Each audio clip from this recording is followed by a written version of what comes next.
കേരള സ്ത്രീകൾ പൊരുതി മുന്നേറിയതിന്റെ സമരചരിത്രം രേഖപ്പെടുത്തിയ ഗവേഷകയും മികച്ച പുസ്തക എഡിറ്ററും പത്രപ്രവർത്തകയും പരിഭാഷകയുമായ ആർ പാർവതി ദേവി മാഡം ഈ സെഷനിൽ പങ്കെടുക്കുന്നുണ്ട്. മാഡത്തെ സ്വാഗതം ചെയ്യുന്നു. അടുത്തതായി ഈ സെഷനിൽ പങ്കെടുക്കുന്നത് ഫാത്തിമ തെഹ്ലിയാണ്. രാഷ്ട്രീയ പ്രവർത്തകയും പ്രഭാഷകയുമായ ഫാത്തിമ തെഹ്ലിയെ ഈ സെഷനിലേക്ക് സ്വാഗതം ചെയ്യുന്നു.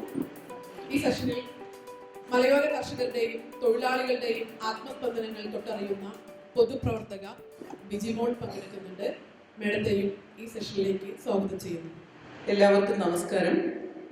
ഏറെ പ്രതീക്ഷയോടെയാണ് നമ്മൾ ഈ വിഷയത്തെ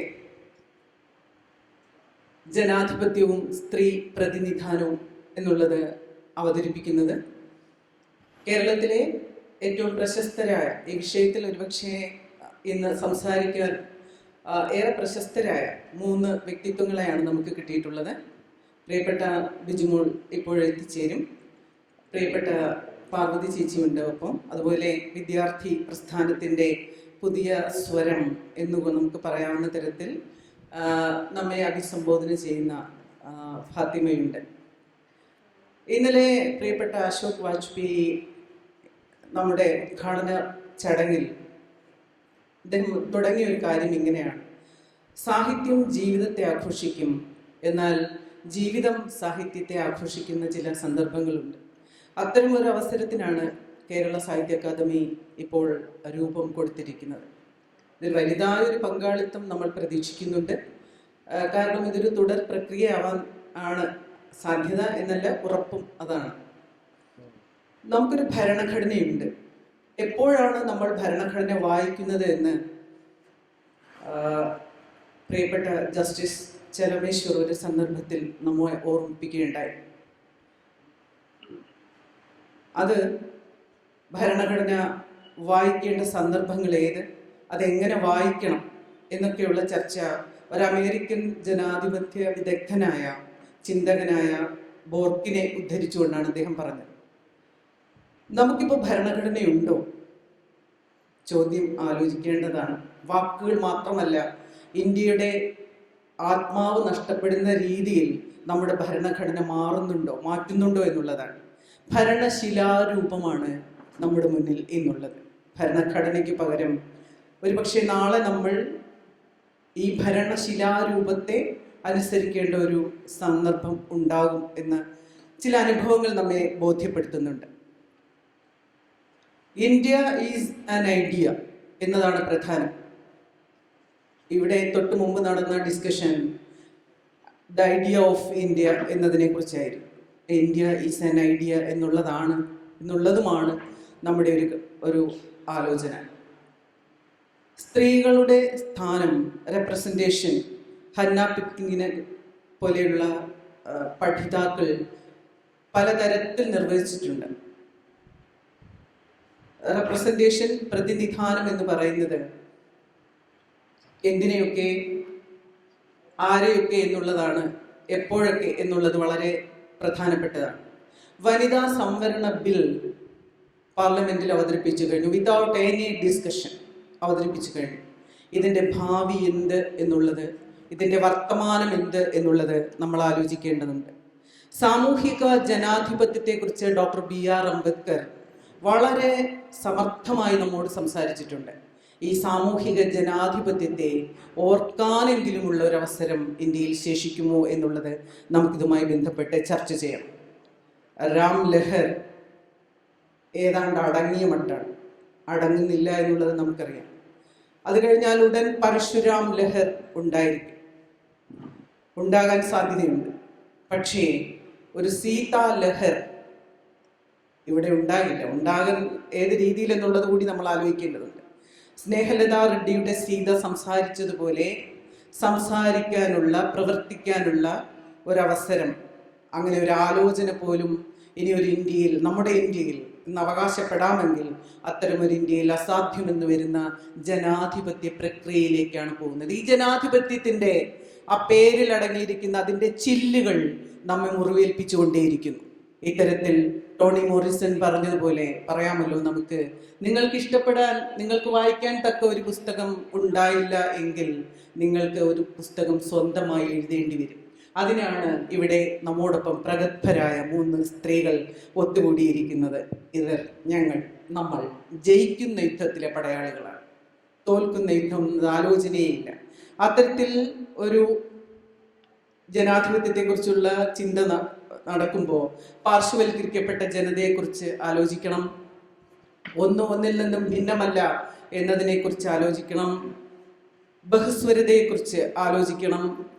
രാഷ്ട്രീയ മുദ്രാവാക്യങ്ങളെക്കുറിച്ച് ആലോചിക്കണം. ഭരണഘടനയെക്കുറിച്ചും ഭരണരീതിയെക്കുറിച്ചും ആലോചിക്കണം. പോരാടേണ്ടിടത്ത് എണീറ്റ് നിന്ന് സംസാരിക്കാൻ നമുക്ക് കഴിയണം. ഈ ഒരു ആമുഖത്തോടെ, ഈ ഒരു പ്രതീക്ഷയോടെ, കാലത്തിന് മുന്നേ സഞ്ചരിക്കാൻ കഴിയുന്ന ആളുകൾ നമുക്കിടയിലുണ്ട് എന്നുള്ള താല്പര്യത്തോടെ പ്രിയപ്പെട്ട ബിജിമോൾ, നേരത്തെ ഞാൻ സ്വാഗതം ചെയ്തു. ഇപ്പോൾ ബിജിമോൾ, പ്രിയപ്പെട്ട ബിജിമോളിൻ്റെ സാന്നിധ്യത്തിൽ ഒരിക്കൽ കൂടി സ്വാഗതം ചെയ്യുകയാണ്. നമുക്ക് ഇതിനെക്കുറിച്ച് വർത്തമാനം പറഞ്ഞു തുടങ്ങാം. ഞങ്ങൾ ആലോചിക്കുന്നു, ഇവിടെ ഇരിക്കുന്ന പെൺകുട്ടികൾ, സ്ത്രീകൾ, പുരുഷന്മാർ, അങ്ങനെയില്ല, ഒരു ജെൻഡർ വൈവിധ്യത്തിനെയാണ് നമ്മൾ അഭിസംബോധന ചെയ്യുന്നത്. ആ രീതിയിൽ നിങ്ങളെല്ലാവരും ഈ ചർച്ചയോട് വളരെ കാര്യമായി പ്രതികരിക്കും എന്ന വിശ്വാസത്തോടെ, ട്രസ്റ്റ് ആൻഡ് ബിലീഫ്, ഇന്ത്യയെ ആശയക്കുഴപ്പത്തിലാക്കുന്ന 2 വാക്കുകളാണ് ട്രസ്റ്റ് ആൻഡ് ബിലീഫ്. ആ വാക്കുകളിൽ നിന്ന് മാറി നിന്നുകൊണ്ട് കൃത്യമായ ചില ചിന്തകൾ രൂപപ്പെടുത്താൻ നമുക്ക് കഴിയട്ടെ എന്ന് ആശംസകളോടെ ഈ ചർച്ച തുടങ്ങുകയാണ്. ആദ്യം നമ്മോട് സംസാരിക്കാൻ രണ്ടും പറയാം. അപ്പോൾ നമുക്ക് പ്രിയപ്പെട്ട ബിജിമോളെ ഏറെ ആദരവോടെ ഈ ചർച്ചയുടെ മഹിളാ സംഘത്തിൻ്റെ സംസ്ഥാന സെക്രട്ടറി കൂടിയായ, നേതൃപാടവത്തിൽ നമ്മയൊക്കെ അതിശയിപ്പിച്ചിട്ടുള്ള, നിയമസഭയിൽ എപ്പോഴും മുഴങ്ങിക്കൊണ്ടിരുന്ന ഒരു സ്വരത്തിൻ്റെ ഉടമ പ്രിയപ്പെട്ട ബിജിമോളെ ഈ ചർച്ചയിലേക്ക് സാദരം ക്ഷണിക്കുകയാണ്. ഒരു വളരെ ഗൗരവതരമായ ഒരു പ്രശ്നമാണ്. ആനുകാലികമായി ഒട്ടനവധി ഗൗരവതരമായ ചർച്ചകൾ നടന്നുകൊണ്ടിരിക്കുന്ന ഒരു കാലഘട്ടം. നമ്മുടെ രാജ്യം സ്ത്രീ സംവരണ ബില്ല് പാസാക്കി എന്ന് നമുക്ക് പറയാം. പാസാക്കി എന്നുള്ളതാണ് ശരി. എന്ത് നടപ്പാകും എന്ന ചോദ്യത്തിനാണ് ഇപ്പം നമ്മുടെ മുമ്പിൽ ഉത്തരം ഇല്ലാത്തത്. മറ്റു ബില്ലുകളിൽ നിന്നൊക്കെ വ്യത്യസ്തമായിട്ട് പാർലമെന്റിലും അസംബ്ലിയിലും സ്ത്രീ സംവരണം പാസ്സാക്കിയപ്പോൾ അതിന് 3-4 കണ്ടീഷനുകൾ കൊണ്ടുവന്നിട്ടുണ്ട്. അതിൽ ഒന്ന്, സെൻസസ് പൂർത്തിയാകണം. എന്നത് ആരംഭിക്കുമെന്നോ എന്ന് അത് അവസാനിപ്പിക്കാൻ കഴിയുമെന്നോ ഇപ്പൊ ആർക്കും അത് പറയാൻ കഴിയില്ല. കാരണം പാർലമെന്റ് തെരഞ്ഞെടുപ്പ് വരാൻ പോവുകയാണ്. 33% സംവരണം പാർലമെന്റിലും അസംബ്ലിയിലും എന്നുള്ളത് വർഷങ്ങളായിട്ടുള്ള ഡിമാൻഡ്. അപ്പൊ സ്വാഭാവികമായി എന്തുകൊണ്ടാണ് ഇങ്ങനെ ചില ബാരിയേഴ്സ് ഇതിനിടയിൽ കയറ്റിവെച്ചത്? എന്താണ് തടസ്സങ്ങൾ? ഈ ബില്ല് നടപ്പാക്കാനുള്ള തടസ്സങ്ങൾ.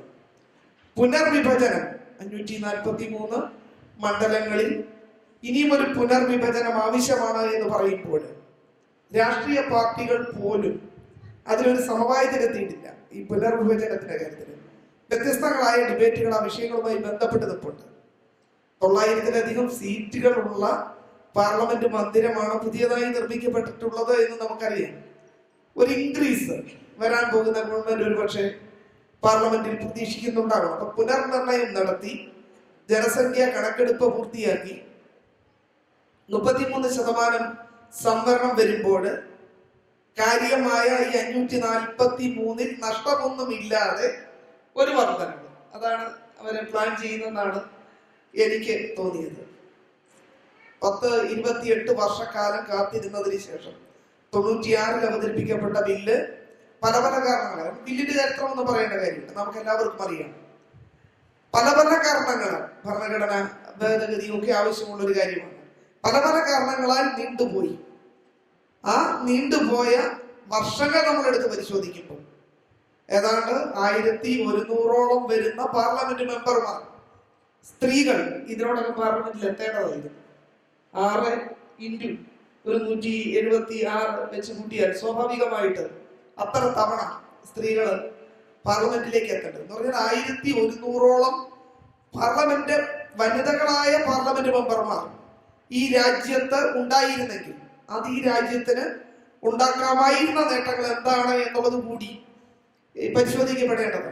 96 മുതൽ ഒരു രാജ്യത്തിന്റെ ഭരണാധികാരികൾ അതാരും ആകട്ടെ, ദേവഗൌഡ ആകട്ടെ, മൻമോഹൻ സിംഗ് ആകട്ടെ, എക്സ് ഓർ വൈ ആരുമാകട്ടെ, അവരൊക്കെയും പരിശ്രമിച്ചിട്ട് വനിതാ സംവരണ ബില്ല് പാർലമെന്റിലും അസംബ്ലിയിലും കൊണ്ടുവരുന്നതിന് വേണ്ടി അത് നടപ്പാക്കാൻ വീണ്ടും കാലതാമസം ഉണ്ടാകുകയാണ്. ഇപ്പൊ 2024 നമ്മുടെ രാജ്യം ഒരു പാർലമെന്റ് തെരഞ്ഞെടുപ്പിലേക്ക് പോകുന്നു. ആ തെരഞ്ഞെടുപ്പിൽ നമുക്കറിയാം അത് നടപ്പാക്കാനായിട്ട് പോകുന്നില്ല. അതിന്റെ കാര്യകാരണങ്ങൾ അതിൽ തന്നെ ഉൾപ്പെടുത്തിയിട്ടുണ്ട്. നീതി കിട്ടിയോ എന്ന ചോദ്യത്തിന് നീതി കിട്ടി എന്നും, കിട്ടിയില്ലേ എന്ന ചോദ്യത്തിന് കിട്ടിയില്ല എന്നും പറയുന്നു. എത്രയോ പതിറ്റാണ്ടുകളായിട്ട്, അതിപ്പോ ഇന്ത്യയിലെ സ്ത്രീകളുടെ അവസ്ഥ മാത്രമാണെന്നൊന്നും ഞാൻ പറയുന്നില്ല. ലോക രാജ്യങ്ങളെ എടുത്തു നോക്കിക്കഴിഞ്ഞാൽ ആദ്യമായി നോമിനേഷൻ കൊടുക്കണമെങ്കിൽ നമുക്ക് ആദ്യം വേണ്ടത് വോട്ടേഴ്സ് ലിസ്റ്റിൽ ഒരു പേരാണ്. പല രാജ്യങ്ങളിൽ ഇപ്പോഴും വോട്ടേഴ്സ് ലിസ്റ്റിൽ പേരില്ലാത്ത സ്ത്രീകളാണ് കൂടുതലും, പല രാജ്യങ്ങളിലും ഉണ്ട്. 1902 മുതലുള്ള ഒരു 20 വർഷക്കാലം എടുത്ത് പരിശോധിച്ചാൽ ആ 20 വർഷക്കാലത്തിനുള്ളിൽ ഏതാനും ചില രാജ്യങ്ങൾ മാത്രമാണ് സ്ത്രീകൾക്ക് വോട്ടവകാശം കൊടുത്തിരുന്നത്. 1902 മുതൽ ഇങ്ങോട്ടുള്ള കണക്കുകൾ നമ്മൾ എടുത്ത് പരിശോധിക്കുമ്പോൾ അതിനേക്കാളൊക്കെ എത്രയോ മുമ്പേ സ്ത്രീകളുടെ വോട്ടവകാശവുമായി ബന്ധപ്പെട്ട ചർച്ചകൾ നടക്കുക. സ്ത്രീകളുടെ വോട്ടവകാശം പോലും ഇല്ലാതിരുന്ന സ്ത്രീകളെ സംബന്ധിച്ചിടത്തോളം ഒരു വോട്ടവകാശം എന്നുള്ളതായിരുന്നു ആദ്യത്തെ ഒരു പ്രധാന കടമ. ആ കടമയെ അതിജീവിക്കാനായിട്ട് ആ കാലഘട്ടത്തിൽ ജീവിച്ചിരുന്ന ധീരവനിതകൾ നടത്തിയ പ്രബലമായ പോരാട്ടങ്ങളുടെ ഭാഗമായിട്ടാണ് യഥാർത്ഥത്തില് വോട്ടവകാശം ഈ ഭൂമിയിൽ ജീവിക്കുന്ന സ്ത്രീകൾ എന്ന് പറഞ്ഞാൽ മനുഷ്യന്റെ പട്ടികയിൽ ഉൾപ്പെടാതിരുന്ന സ്ത്രീകളെ മനുഷ്യന്റെ പട്ടികയിലേക്ക് ഉൾക്കൊള്ളിക്കുന്നതിന് നമ്മുടെ പൂർവികർ നടത്തിയ ഒരു വലിയ ത്യാഗോജ്ജലമായ സമരമുണ്ട്. UK വോട്ടവകാശത്തിന് വേണ്ടി സ്വന്തം ജീവൻ ബലി കൊടുത്തയാളാണ് എമിലിയെ ഓർക്കാതെ പോകാൻ പറ്റിയല്ല. സ്ത്രീ പ്രാതിനിധ്യ നിയമം സംബന്ധിച്ച്, അതിന്റെ പ്രാതിനിധ്യം സംബന്ധിച്ച് ലോകത്ത് എവിടെ ചർച്ചയുണ്ടായാലും വോട്ടവകാശത്തിന് വേണ്ടി സ്വന്തം ജീവൻ, അതൊരു വലിയ സമരമാണ്. വലിയ മുന്നേറ്റങ്ങൾ എല്ലാ കാലഘട്ടത്തിലും ഈ മുന്നേറ്റങ്ങൾ ഉണ്ടായിട്ടുണ്ട്, ഐക്യമുണ്ടായിട്ടുണ്ട്, വലിയ സമരങ്ങൾ ഉണ്ടായിട്ടുണ്ട്. തങ്ങളുടെ കാലഘട്ടത്തിൽ അത് നടപ്പാകില്ല, അല്ലെങ്കിൽ തങ്ങൾ ഇതിന്റെ ഗുണഭോക്താക്കളായി വരില്ല എന്ന ഉത്തമ ബോധ്യമുള്ളപ്പോഴും വോട്ടവകാശത്തിന് വേണ്ടി പോരാടിയ ആളുകളെ നമുക്കൊരിക്കലും മറന്നു പോകാൻ കഴിയില്ല. സ്വാതന്ത്ര്യ സമര കാലഘട്ടത്തിൽ തന്നെ സരോജിനി നായിഡു അടക്കം ഒട്ടനവധി ആളുകൾ അവരെ ബ്രിട്ടീഷ് ഗവൺമെന്റിന് കൊടുത്ത അപേക്ഷയിൽ അവർ പറഞ്ഞു, ഈ രാജ്യം സ്വതന്ത്രമായി, വലിയ ഫൈറ്റ് നടക്കുകയാണ്, സ്വാതന്ത്ര്യ സമരത്തിന്റെ വലിയ ഫൈറ്റുകൾ നടക്കുമ്പോൾ അവർ പറഞ്ഞു, ഈ രാജ്യം സ്വതന്ത്രമായി അധികാരത്തിലേക്ക് എത്തിച്ചേരുമ്പോൾ ഞങ്ങൾ കൂടി നിങ്ങളുടെ ഒപ്പം ഉണ്ടാകണമെന്ന ഉറപ്പാണ് അവര് നിവേദനത്തിലൂടെ ബ്രിട്ടീഷ് ഗവൺമെന്റിനോട് ആവശ്യപ്പെടുന്നത്. സ്ത്രീകൾ മാറ്റി നിർത്തപ്പെട്ടു പോകുന്ന സാഹചര്യം ഉണ്ടാകരുത്. കേരളത്തിൽ വ്യത്യസ്തമാണ്, സാഹചര്യങ്ങളിൽ കുറച്ച് വ്യത്യാസങ്ങൾ ഉണ്ടാകാം. ഈ പ്രാതിനിധ്യം വരുമ്പോൾ കേരളം എത്ര ഭേദമാണെന്നൊന്നും നമുക്ക് പറയാൻ കഴിയില്ല. 78ഉം 24ഉം ഒക്കെ പാർലമെന്റ് ഉള്ളപ്പോൾ 12.5 മാത്രമാണ് കേരളത്തിലെ സാന്നിധ്യം, MLA-മാരുടെ സാന്നിധ്യം, വനിതകളുടെ സാന്നിധ്യം. ഒരു ഘട്ടത്തിൽ എല്ലാവരും വിചാരിച്ചത് എഡ്യൂക്കേറ്റഡ് ആയിട്ടുള്ള സ്ത്രീകൾ എത്തിച്ചേരുന്ന ഒരു ഘട്ടത്തില് സ്വാഭാവികമായി ഒരു വളർച്ച, രാഷ്ട്രീയമായ വളർച്ച കൂടി അതിനൊപ്പം ഉണ്ടാകും. എല്ലാ പുരുഷൻ ഒരു റിസർവേഷന്റെ ആവശ്യമില്ല എന്ന ഒന്നാം ഘട്ടത്തിൽ വാദിച്ചത് തെറ്റായി പോയി എന്ന പിന്നീട് അത് വാദിച്ചവർക്ക് തന്നെ തോന്നിയ സംഭവങ്ങളും ഒക്കെ ഉണ്ട്. കാരണം അങ്ങനെ സ്ത്രീകളെന്നും പരിഗണിക്കപ്പെടത്തില്ല. വളരെ അപൂർവമായി ആരെങ്കിലും ഒക്കെ 1-2 പേർ പരിഗണിക്കപ്പെട്ടാൽ ആളുകൾ എപ്പോഴും പറയും, നമ്മൾ ഈ വിഷയങ്ങൾ ഉന്നയിക്കുന്ന അവസരത്തിൽ പറയും, നിങ്ങൾ ഇന്ദിരാഗാന്ധിയെ കണ്ടില്ലേ, മമതാ ബാനർജിയെ കണ്ടില്ലേ, ഒത്തിരി ആളുകളുടെ പേരുകൾ ഇങ്ങനെ എടുത്ത് പറയും. 1-2 സ്ത്രീകൾ അവിടെയും ഇവിടെയുമായി വലിയ ഫൈറ്റ് നടത്തി. അതിന് മറ്റെന്തെങ്കിലുമൊക്കെ സാമൂഹിക രാഷ്ട്രീയ കാരണങ്ങളാൽ അധികാര തലങ്ങൾ എത്തിയിട്ടുണ്ട് എങ്കിൽ അവരുടെ പേര് പറഞ്ഞ് നിങ്ങൾക്ക് അവരെ പോലെ ആയിക്കൂടെ, അതിനുവേണ്ടി ആകണമെന്നൊക്കെയുള്ള ആഗ്രഹം ആളുകൾക്ക് ഉണ്ടായെങ്കിൽ പോലും അതിനുള്ള സാഹചര്യങ്ങൾ പലപ്പോഴും അനുകൂലമായി എന്ന് വരില്ല. ഒരു ഘട്ടത്തിൽ നമ്മൾ അറിയാം 33% സംവരണം വനിതകൾക്ക് പഞ്ചായത്തിൽ, ത്രിതല പഞ്ചായത്തുകളിൽ നടപ്പിലാക്കിയപ്പോൾ വലിയ വിമർശനങ്ങൾ ഉണ്ടായി. പിൻസി ഡ്രൈവിംഗ് ആണ്, ഇതൊന്നും നടക്കാൻ പോകുന്നില്ല. നിങ്ങൾ സാമൂഹികമായി രാഷ്ട്രീയമായി നിങ്ങൾ വളരണം, നിങ്ങൾ ചിന്തിക്കുന്നവരാകണം, രാഷ്ട്രീയം പഠിക്കുന്നവരാകണം. ഇതൊന്നുമില്ലാതെ, ഇതിനുള്ള തയ്യാറെടുപ്പുകളൊന്നുമില്ലാതെ ഈ ത്രിതല പഞ്ചായത്തുകളിലേക്ക് സ്ത്രീകൾ എത്തിച്ചേർന്നാൽ പഞ്ചായത്തുകളുടെ ഭരണം എന്താകുമെന്നൊക്കെ രൂപത്തിലുള്ള വലിയ വിമർശനങ്ങൾ ഉണ്ടായി. നമുക്കറിയാം പിന്നീടുണ്ടായ അനുഭവങ്ങൾ. തുടക്കത്തിൽ ഭയപ്പെട്ടു നിന്ന ആളുകളൊക്കെയും എത്ര സമർത്ഥമായി, എത്ര മനോഹരമായിട്ട് ആ കാര്യങ്ങളൊക്കെ എത്ര ഭംഗിയായിട്ട് ചെയ്യുന്നതിന് നമ്മൾ സാക്ഷ്യം വഹിച്ച ആളുകളാണ്. സ്വാഭാവികമായി അവസരങ്ങൾ ലഭ്യമായാൽ ഒരു കുടുംബം നന്നായി കൊണ്ടുപോകാൻ നോക്കാൻ അറിയാമെങ്കിൽ, കുടുംബത്തിന്റെ ഒരു ബഡ്ജറ്റ് വേണ്ടവണ്ണം പ്ലാൻ ചെയ്യാൻ അറിയാമെങ്കിൽ, നമുക്ക് ഒരു രാജ്യത്തിന്റെ ആ ബഡ്ജറ്റുകൾ തയ്യാറാക്കാനും അവതരിപ്പിക്കാനും അത് ഭംഗിയായി കൊണ്ടുപോകാനും ഒരു മികച്ച ഭരണാധികാരിയാകാനും ഒക്കെ കഴിയും. ഇപ്പൊ മികച്ച പഞ്ചായത്ത് പ്രസിഡന്റുമാരെ തെരഞ്ഞെടുക്കുമ്പോൾ മികച്ച സ്ത്രീ പഞ്ചായത്ത് പ്രസിഡന്റുമാരെ അങ്ങനെയല്ല തെരഞ്ഞെടുക്കുന്നത്. മികച്ച എല്ലാ പഞ്ചായത്ത് പ്രസിഡന്റുമാരിൽ നിന്നും മികച്ച പഞ്ചായത്ത് പ്രസിഡന്റ് എന്നുള്ള നിലയിൽ തന്നെയാണ് ആ തെരഞ്ഞെടുപ്പുകൾ നടക്കുന്നത്. ജില്ലാ പഞ്ചായത്ത് പ്രസിഡന്റ്, ഏറ്റവും മികച്ച ജില്ലാ പഞ്ചായത്ത് പ്രസിഡന്റ് കൊല്ലം ജഗദമ്മ ടീച്ചർ വനിതയാണ്. ഏറ്റവും മികച്ച പഞ്ചായത്ത് പ്രസിഡന്റുമാർ വനിതകളാണ്. ബ്ലോക്ക് പഞ്ചായത്ത് പ്രസിഡന്റുമാർ, കോർപ്പറേഷൻ മേയർമാർ കിട്ടിയ അവസരങ്ങളിലൊക്കെ ഫലപ്രദമായി തങ്ങൾക്ക് കിട്ടിയ അവസരങ്ങളെ സത്യസന്ധമായി നിർഭയമായി ആ അവസരങ്ങളെ പ്രയോജനപ്പെടുത്താനും റോഡ് പണിയാനും കക്കൂസ് പണിയാനും വീട് പണിയാനും ആളുകളുടെ വിവിധങ്ങളായ വിഷയങ്ങളിൽ ഇടപെടാനും സാമൂഹിക ഇടപെടലുകൾ നടത്താനും എന്തിന് പോസ്റ്റ്മോർട്ടം ചെയ്യുന്ന ബോഡി എടുത്ത് പോസ്റ്റ്മോർട്ടം ചെയ്യാനും ആ വണ്ടിയിൽ കയറി പോകാനും അത്തരം ഇടപെടലുകളിൽ പോലും സ്ത്രീകളുടെ സജീവമായ പങ്കാളിത്തം ഉണ്ടാകുമ്പോൾ നമുക്ക് ഇതൊക്കെ ചെയ്യാനായിട്ട് കഴിയും. എന്നിട്ടും എന്തേ നിങ്ങൾ വീണ്ടും ഇത്തരം കാര്യങ്ങളിൽ സ്ത്രീകൾക്ക് പാർലമെന്റിലും അസംബ്ലിയിലും ഒരു പ്രാതിനിധ്യം കൊടുക്കുന്ന കാര്യത്തിൽ ഇത്രമാത്രം കാലതാമസം ഉണ്ടാകുന്നു, ഇത്രമാത്രം വൈവിധ്യമായ ഇടപെടലുകൾ ഉണ്ടാകുന്നു. സ്ത്രീ സംവരണം വന്നു എന്ന് പറയുമ്പോഴും ആ സംവരണത്തിനകത്ത് അകാലമായ കാലതാമസം ഉണ്ടാക്കുന്നതിന് വേണ്ടി ബോധപൂർവമായ ചില കാര്യങ്ങൾ അതിൽ ഉൾക്കൊള്ളിച്ചു വെക്കുന്നു. ഇന്നല്ലെങ്കിൽ നാളെ, ഒരുപക്ഷെ നീണ്ടുപോയേക്കാം, ഇന്നല്ലെങ്കിൽ നാളെ ഞങ്ങൾക്ക് അവകാശപ്പെട്ടതൊക്കെയും ഞങ്ങൾക്കും ഞങ്ങളുടെ തലമുറകൾക്കും തന്നേ മതിയാവൂ എന്നിരിക്കെ വ്യത്യസ്തമായ നിലപാടുകളോട് ശക്തമായ വിയോജിപ്പുണ്ട്. രാഷ്ട്രീയ പാർട്ടികൾ എന്തുകൊണ്ടാണ് പലപ്പോഴും ചോദിക്കുന്നത് രാഷ്ട്രീയ പാർട്ടികൾക്ക് കൊടുത്തുകൂടെ എന്ന ചോദ്യം സ്വാഭാവികമായി ആവർത്തിക്കപ്പെട്ടേക്കാം. നമുക്കറിയാം, ഒരു മത്സരം ഉണ്ടാകുമ്പോൾ വിജയമായിരിക്കും പലപ്പോഴും പ്രധാനമായി വരിക. അതിപ്പോ സ്ത്രീ മത്സരിച്ചാലും പുരുഷ മത്സരിച്ചാലും തർക്കമൊന്നും വേണ്ട. സ്ത്രീ മത്സരിച്ചാലും പുരുഷ മത്സരിച്ചാലും ഒരാൾ ജയിക്കും ഒരാൾ തോക്കുകയും ചെയ്യുമ്പോൾ എങ്കിൽ പിന്നെ രാഷ്ട്രീയ പാർട്ടികൾക്ക് ഒരു സ്ത്രീയെ നിർത്തിക്കൂടെ എന്ന ചോദ്യം സ്വാഭാവികമായി വരും. ഒരു കാര്യം കൂടി, ഒരൊറ്റ പോയിന്റ് കൂടി പറഞ്ഞുകൊണ്ട് ഞാൻ അവസാനിപ്പിക്കാം. അതിൽ എനിക്ക് തോന്നിയ ഒരു കാര്യം, ഈ നിയമം വന്നപ്പോൾ പാർലമെന്റിലും അസംബ്ലിയിലും നിയമം വന്നപ്പോൾ എനിക്ക് തോന്നിയത്, ഇപ്പൊ 33% സംവരണം ത്രിതല പഞ്ചായത്തുകളിൽ വന്നപ്പോൾ അതിനകത്ത് പഞ്ചായത്ത് പ്രസിഡന്റുമാരുടെ ഒരു റിസർവേഷൻ കൊണ്ടുവന്നു. ഇത്ര പേർ, ഇത്ര ശതമാനം, 33% പഞ്ചായത്തുകളിൽ, ബ്ലോക്കുകളിൽ, ജില്ലാ പഞ്ചായത്തുകളിൽ സ്ത്രീകൾ പ്രസിഡന്റുമാരായിരിക്കണം. അപ്പൊ പറഞ്ഞു വൈസ് പ്രസിഡന്റുമാരെല്ലാം പുരുഷന്മാർ കുത്തകയാക്കിയപ്പോൾ കേരളം നിയമം നിർമ്മിച്ചപ്പോൾ, മറ്റു ചില സംസ്ഥാനങ്ങൾ നിയമം നിർമ്മിച്ചപ്പോൾ 50% റിസർവേഷൻ കൊണ്ടുവരികയും 50% പ്രസിഡന്റുമാർ റിസർവേഷന്റെ ഭാഗമായി പ്രസിഡന്റായി വനിതകളാണ് എങ്കിൽ വൈസ് പ്രസിഡന്റായി പുരുഷന്മാർ വന്നപ്പോൾ നീ പ്രസിഡന്റ് പുരുഷനാണെങ്കിൽ വൈസ് പ്രസിഡന്റ് സ്ത്രീയാണ് എന്ന നിയമത്തിനകത്ത് എഴുതി ആ നിയമം ചർച്ച ചെയ്തപ്പോൾ അതിന്റെ ഭാഗമായി ചർച്ചയിൽ പങ്കെടുത്ത ആള് എന്നുള്ള നിലയിൽ സ്റ്റാൻഡിംഗ് കമ്മിറ്റി ചെയർമാൻ സ്ഥാനം അടക്കം റിസർവ് ചെയ്യപ്പെട്ടത് കൊണ്ട് മാത്രമാണ് 2 സ്റ്റാൻഡിംഗ് കമ്മിറ്റി ചെയർമാൻ സ്ത്രീകൾ, പ്രസിഡന്റ് പുരുഷനാണ് എങ്കിൽ വൈസ് പ്രസിഡന്റായി സ്ത്രീകളെ പരിഗണിക്കണം എന്നത് അടക്കമുള്ള കാര്യങ്ങൾ അതിൽ ഉൾപ്പെടുത്താൻ കഴിഞ്ഞത്. ഈ പറഞ്ഞ 33% സംവരണം പാർലമെന്റിലും അസംബ്ലിയിലും ബില്ലായി ഒരു സ്വപ്നമായി അടച്ചു വെച്ച് സൂക്ഷിക്കുമ്പോൾ ഒരു മുഖ്യമന്ത്രി സ്ഥാനവും സ്ത്രീകൾക്ക് റിസർവ് ചെയ്തിട്ടില്ല. ആകെ മന്ത്രിമാരിൽ 33% മന്ത്രിമാർ വനിതകളായിരിക്കണം എന്ന ബില്ലിൽ പറഞ്ഞിട്ടില്ല. ഇത് ഒരു വൈരുദ്ധ്യം തന്നെയാണ്. ആത്മാർത്ഥത ചോദ്യം ചെയ്യപ്പെടുന്ന പല സന്ദർഭങ്ങളും ഈ ബില്ലിന്റെ വിവിധ ഭാഗങ്ങളിൽ ഒളിഞ്ഞിരിപ്പുണ്ട് എന്ന് മാത്രം സൂചിപ്പിച്ചുകൊണ്ട് വനിതാ സംവരണ ബില്ല് ഒരു ജനപ്രാതിനിധ്യ നിയമം എന്നുള്ള നിലയിൽ ഭരണഘടനയുടെ വിവേചനം അവസാനിപ്പിക്കുന്നതിന് വേണ്ടി കൊണ്ടുവന്ന നിയമം എന്നുള്ള നിലയിൽ അത് നടപ്പാകുമ്പോൾ 33% മുഖ്യമന്ത്രിമാർ ഈ രാജ്യത്ത് സ്ത്രീകൾ ഉണ്ടാകണം. 33% അതിൽ കൂടുതലോ മന്ത്രിമാർ ഈ രാജ്യത്ത് വിവിധ തലങ്ങളിൽ അധികാരത്തിൽ എത്തണം. MLA-യുടെ കാര്യം തന്നെ കഷ്ടത്തിൽ നിൽക്കുകയാണ്, പാർലമെന്റ് മെമ്പർമാരുടെ കാര്യം കഷ്ടത്തിൽ നിൽക്കുമ്പോൾ എപ്പോഴാണ് മുഖ്യമന്ത്രിയെ കുറിച്ചും മന്ത്രിമാരെ കുറിച്ചും പറയുന്നത് എന്ന സംശയം അധ്യക്ഷയ്ക്ക് വേണ്ട.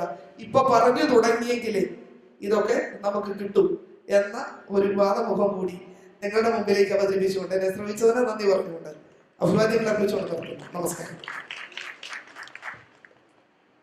സഫ്രാഗട്ടെ എന്ന് പറയുന്ന ആ വോട്ടവകാശത്തിന് വേണ്ടി സ്ത്രീകൾ നടത്തിയ പോരാട്ടത്തിന്റെ സിനിമ മാം അത് പറഞ്ഞപ്പോൾ നമുക്ക് ഓർമ്മ വരുന്നുണ്ട്. കാണണം, കണ്ടിട്ടില്ലാത്തവർ.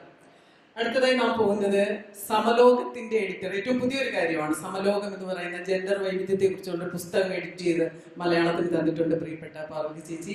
അതുപോലെ എഡിറ്ററാണ്, വിവർത്തകയാണ്, എഴുത്തുകാരിയാണ്. സർവോപരി നമ്മളിപ്പോ പറയുന്ന കേരളത്തിന്റെ ഒരു പശ്ചാത്തലത്തിൽ എങ്ങനെയാണ് സ്ത്രീയുടെ ഒരവസ്ഥ അന്നും ഇന്നും എന്നും ഭാവി ഉൾപ്പെടെ പറയാൻ വേണ്ടി അതിനു വേണ്ടി കൂടി ചേച്ചിയെ ക്ഷണിക്കുകയാണ്. സമയമാകുമ്പോൾ പറഞ്ഞുണ്ട് അധ്യക്ഷ. ഇവിടെ സൂചിപ്പിച്ചു ഇന്നത്തെ സാഹചര്യം. ബിജിമോൾ വളരെ വ്യക്തമായി പറഞ്ഞു. ഒരു ബില്ല്, വനിതാ സംവരണ ബില്ല് പാർലമെന്റിൽ അവതരിപ്പിക്കപ്പെട്ടിരിക്കുന്ന ഒരു പശ്ചാത്തലത്തിലാണ് നമ്മൾ സംസാരിക്കുന്നത്. 75 വർഷം പ്രായമുള്ള ഒരു ജനാധിപത്യം, നമ്മൾ പറയാറുണ്ട് മെച്യൂർ ഡെമോക്രസി, ഒരു പക്വതയാർന്ന ജനാധിപത്യം. ആ ജനാധിപത്യത്തിലെ സ്ത്രീ എവിടെ നിൽക്കുന്നു എന്നതാണ് നമ്മുടെ മുന്നിലുള്ള വലിയ ചോദ്യം. ആ സ്ത്രീ പ്രതിനിധാനം എന്ന് പറയുന്നത്, തീർച്ചയായിട്ടും പ്രതിനിധാനം എന്നതിന് വലിയ പ്രാധാന്യമുണ്ട്. പൊളിറ്റിക്സ് ഓഫ് റെപ്രസെന്റേഷൻ, രാഷ്ട്രീയം, പ്രതിനിധാനത്തിന്റെ രാഷ്ട്രീയം എന്ന് പറയുന്നത് ഏറെ ചർച്ച ചെയ്യപ്പെടുന്ന ഒരു കാലഘട്ടമാണ്. അപ്പൊ എവിടെയാണ് ഇന്ത്യ നിൽക്കുന്നത് എന്ന് നോക്കുമ്പോൾ വളരെ വളരെ ദയനീയമാണ് എന്ന് പറയേണ്ടി വരും. അപ്പൊ 75 വർഷം മുമ്പ് ദേശീയ സ്വാതന്ത്ര്യ സമരം നടന്നു, സ്വാതന്ത്ര്യം ലഭിച്ചു. ഇന്ത്യക്ക് സ്വാതന്ത്ര്യം ലഭിക്കുന്നതിന് ഇന്ത്യയിലെ സ്ത്രീകൾ വഹിച്ച പങ്ക് ഇതൊന്നും ഈ ഒരു സദസ്സിൽ വിശദീകരിക്കേണ്ടതായിട്ടില്ല. 1947 ഓഗസ്റ്റ് 15 ഇന്ത്യ സ്വതന്ത്രമായി കഴിഞ്ഞപ്പോൾ, ബ്രിട്ടീഷുകാരുടെ ചങ്ങലക്കെട്ടിൽ നിന്നും സ്വതന്ത്രമായപ്പോൾ നമ്മുടെ മുന്നിൽ ഒരു നിര, ഒരു ഗാലക്സി എന്ന് പറയാവുന്ന പോലെ തന്നെ സ്ത്രീകളുടെ ശക്തരായ കരുത്തുറ്റ സ്ത്രീ നേതാക്കളുടെ ഒരു നിര തന്നെ ഉണ്ടായിരുന്നു. എത്ര പേരുടെ പേര് വേണമെങ്കിലും പറയാനുണ്ട്. വിജയലക്ഷ്മി പണ്ഡിറ്റാവാം, സരോജിനി നായിഡു ആകാം, ദാക്ഷായണി വേലായുധനാവാം, അക്കമ്മ ചെറിയാനാവാം, ആനി മസ്ക്രീനാവാം, അമ്മു സ്വാമിനാഥനാവാം, ക്യാപ്റ്റൻ ലക്ഷ്മി ആവാം. ഇങ്ങനെ നേരെയായിട്ട് ഏറ്റവും സമർത്ഥരായ കരുത്തുറ്റ നേതാക്കൾ. പക്ഷെ സ്വതന്ത്ര ഇന്ത്യ ഇവരെ പൂർണ്ണമായി അവഗണിക്കുകയാണ് ഉണ്ടായത്. പിന്നൊരു ഘട്ടത്തിൽ ജവഹർലാൽ നെഹ്റുവിന്റെ മകൾ കൂടിയായ ഇന്ദിരാഗാന്ധി പ്രധാനമന്ത്രിയായി എന്നത് ഒരു യാഥാർത്ഥ്യമായിരിക്കും. അപ്പോൾ അങ്ങനെ ഇന്നിപ്പോ വന്ന് നിൽക്കുന്നത് എവിടെയാണ്? ഇന്ത്യ ഇന്ന് ലോകത്ത് ലിംഗനീതിയുടെ കാര്യത്തിൽ ഏറ്റവും അപമാനകരമായ ഒരവസ്ഥയിലാണെന്നാണ് ആഗോളമായ കണക്കെടുപ്പുകൾ പറയുന്നത്. ജെൻഡർ ഇൻഡെക്സിൽ 146 രാജ്യങ്ങളിൽ 127ാമത്തെ സ്ഥാനമാണ് ഇന്ത്യക്ക്. എൻ്റെ കൂടുതൽ ഡേറ്റയിലേക്കൊന്നും ഞാൻ പോകുന്നില്ല. ഇവിടെ പറഞ്ഞതുപോലെ പാർലമെന്റിലെയും അസംബ്ലിയിലെയും പ്രതിനിധാനം അല്ലെങ്കിൽ അവിടെ എത്രയുണ്ട് എന്നതിന്റെ കണക്ക് പറഞ്ഞു. ഒരു 13% കൂടുതൽ അസംബ്ലിയിലോ കേരള അസംബ്ലിയിലോ പാർലമെന്റിലോ സ്ത്രീകൾ ഉണ്ടായിട്ടില്ല. വളരെ വളരെ അപകടം പിടിച്ച ഒരു അവസ്ഥയാണ് ഇത്. പറയുന്നത് ജനാധിപത്യം എന്ന് പറയുന്നത് ഭൂരിപക്ഷത്തിന്റെ സ്വേച്ഛാധിപത്യമാണ് എന്ന് ഇന്ന് കുറെ കൂട്ടർ പറഞ്ഞ് ഫലിപ്പിക്കാൻ ശ്രമിക്കുന്നു. നമുക്കറിയാം, ഇന്ത്യ ഒരു ലിബറൽ ജനാധിപത്യ രാജ്യമാണ്. അതിനകത്ത് സഹജമായ ദൗർബല്യങ്ങളുണ്ട്, സഹജമായ കരുത്തുമുണ്ട്. അങ്ങനെയായിരിക്കുമ്പോഴും നേരത്തെ പറഞ്ഞ ഒരു മെച്യൂർ ഡെമോക്രസി എന്ന തരത്തിൽ പക്വതയാർന്ന ഒരു ജനാധിപത്യം എന്നുള്ള നിലയ്ക്ക് നോക്കുമ്പോൾ ആ ജനാധിപത്യത്തിൽ ഭൂരിപക്ഷത്തിന്റെ സ്വേച്ഛാധിപത്യമല്ല, മറിച്ച് ബഹുസ്വരതയാണ് എന്നും എല്ലാ വിഭാഗങ്ങളുടെയും ശബ്ദം കേൾപ്പിക്കാൻ കഴിയുമ്പോൾ, അവരുടെ താല്പര്യങ്ങൾ സംരക്ഷിക്കാൻ കഴിയുമ്പോൾ, അവരുടെ പങ്കാളിത്തമുള്ളപ്പോൾ മാത്രമേ ജനാധിപത്യമാകുന്നുള്ളൂ എന്നതാണ്. ആ കാര്യത്തിലും അതും വിശദീകരിക്കാൻ നമുക്ക് സമയമില്ല, എല്ലാവർക്കും അറിയാവുന്ന കാര്യങ്ങളാണ്. ആ നിലയ്ക്ക് നോക്കുമ്പോഴും 2024 നിൽക്കുമ്പോൾ ഇന്ത്യ വളരെ വളരെ അപകടകരമായ അവസ്ഥയിലാണ്. ഇവിടെയാണ് സ്ത്രീ പ്രാതിനിധ്യത്തെ കുറിച്ച് നമ്മൾ പറയുന്നത്. അങ്ങനെ നോക്കുമ്പോൾ ഇന്ന് വന്നിരിക്കുന്ന ഈ ബില്ല് തീർച്ചയായിട്ടും ഇനിയും ഇവിടെ പറഞ്ഞു മണ്ഡല പുനർനിർണയം നടക്കണം. അതിനുശേഷം മാത്രമായിരിക്കും ഇത് 2024 തെരഞ്ഞെടുപ്പിൽ നടക്കുന്നത് നമുക്ക് പ്രതീക്ഷയില്ല. 2030 നടക്കാനുള്ള സാധ്യത കുറവാണ്. പിന്നീട് ഈ 2035 ആവുമ്പോഴേക്കും ഒരു പക്ഷേ വനിതാ സംവരണ ബിൽ നടപ്പിലാക്കിയേക്കുമായിരിക്കാം. പക്ഷെ അതെങ്ങനെയാണ് നടപ്പാക്കപ്പെടുക? യഥാർത്ഥത്തിൽ ഞാൻ ഇപ്പോൾ നിങ്ങളുടെ മുന്നിൽ വെക്കാൻ ആഗ്രഹിക്കുന്നത് വനിതാ സംവരണ ബില്ലിനേക്കാളും അപകടം ചെയ്യാൻ സാധ്യതയുള്ളതാണ് ഈ മണ്ഡല പുനർനിർണയം എന്ന കാര്യം ജനാധിപത്യ ബോധമുള്ള നമ്മൾ മനസ്സിൽ വെക്കേണ്ട ഒന്നാണ്. അതുകൊണ്ട് തന്നെ അപ്പൊ ഇന്നിപ്പോ നിൽക്കുന്ന ഈ സാഹചര്യത്തിൽ എന്തുകൊണ്ടാണ് ഈ രീതിയിൽ, നമുക്കറിയാം ജനാധിപത്യത്തിന്റെ ഒരു ആരോഗ്യം എന്ന് പറയുന്നത്, ഡെമോക്രസിയുടെ ഹെൽത്ത് ഓഫ് ഡെമോക്രസി എന്ന് പറയുന്നത്, ജനാധിപത്യത്തിന്റെ ആരോഗ്യം എന്ന് പറയുന്നത് ആ സമൂഹത്തിലെ സ്ത്രീയുടെ പദവിയുമായി ബന്ധപ്പെട്ടിരിക്കുന്നുവെന്ന് നിരവധി പഠനങ്ങൾ കാണിച്ചു തന്നിട്ടുണ്ട്. നമുക്കറിയാം പ്രകൃതിയുടെ ഒരു അത്ഭുതമാണ്. ഒരു ആൺകുഞ്ഞ് എവിടെയെങ്കിലും ജനിച്ചാൽ ഒരു പെൺകുഞ്ഞ് മറ്റൊരു ഇടത്ത് ജനിച്ചിട്ടുണ്ടാകും, അല്ലെ ഒരു പെൺകുഞ്ഞ് ജനിച്ചാൽ ഒരു ആൺകുഞ്ഞ്. കാരണം ഏകദേശം 1000 കണക്കിനാണ്. അങ്ങനെ നോക്കുമ്പോൾ ഇന്ത്യയിൽ പെൺകുട്ടികളുടെ എണ്ണം കുറവാണ്, സ്ത്രീകളുടെ എണ്ണം കുറവാണ്. പക്ഷേ കേരളത്തിൽ 1000 പുരുഷന്മാർക്ക് 1084 സ്ത്രീകളുണ്ട്. അങ്ങനെ നോക്കുമ്പോഴും സ്ത്രീകളുടെ എണ്ണം ഇവിടെ കൂടുതലാണ്. അപ്പോൾ 50% നമുക്ക് എനിക്ക് CPIയുടെ മുതിർന്ന നേതാവും മഹിളാ സംഘത്തിന്റെ നേതാവിനോടും പറയാനുള്ളത് 33% നമ്മൾ പിടിക്കേണ്ട കാര്യമില്ല, 50% തന്നെ ആയിരിക്കണം നമ്മൾ ചോദിക്കേണ്ടത്. ആ 50% നമ്മൾ എങ്ങനെയാണ് ഉണ്ടാവുക? ഇതിനകത്ത് എനിക്ക് മുന്നോട്ട് വെക്കാൻ 2-3 പോയിന്റുകൾ, ബാക്കി അതിന്റെ രാഷ്ട്രീയം അവിടെ നിൽക്കുമ്പോൾ തന്നെ ഒരു ലിബറൽ ജനാധിപത്യ പ്രക്രിയ എന്ന് പറയുന്നത്, ആ ജനാധിപത്യ പ്രക്രിയ എങ്ങനെയാണ്? ആ ജനാധിപത്യ പ്രക്രിയക്കകത്ത് സ്ത്രീകളുടെ ഇടം എങ്ങനെയാണ്? കാരണം നമുക്കറിയാം അധികാരത്തിന്റെ ഇടനാഴികൾ അടയ്ക്കപ്പെട്ടതാണ് ഇന്ത്യൻ സ്ത്രീയുടെ മുന്നിൽ. അത് തുറക്കണം എന്ന് പറയുമ്പോൾ നമ്മൾ ചില അലങ്കാരങ്ങൾ പോലെ സ്ത്രീകൾക്ക് പദവികൾ എന്ന നിലയ്ക്ക് ആ പറയുന്ന അധികാര കേന്ദ്രങ്ങളിൽ കുറെ സ്ത്രീകളെ സ്ഥാപിക്കുക, ഇവിടെ നിന്ന് പെറുക്കിയെടുത്ത് സ്ഥാപിക്കുക എന്ന നിലയിലേക്ക് കാര്യങ്ങൾ കൊണ്ടുപോയാൽ നമ്മൾ ആഗ്രഹിക്കുന്ന രീതിയിലുള്ള ജനാധിപത്യ പ്രക്രിയ പൂർത്തിയാകുമോ എന്ന ഒരു വലിയ പ്രശ്നം നമ്മുടെ മുന്നിലുണ്ട്.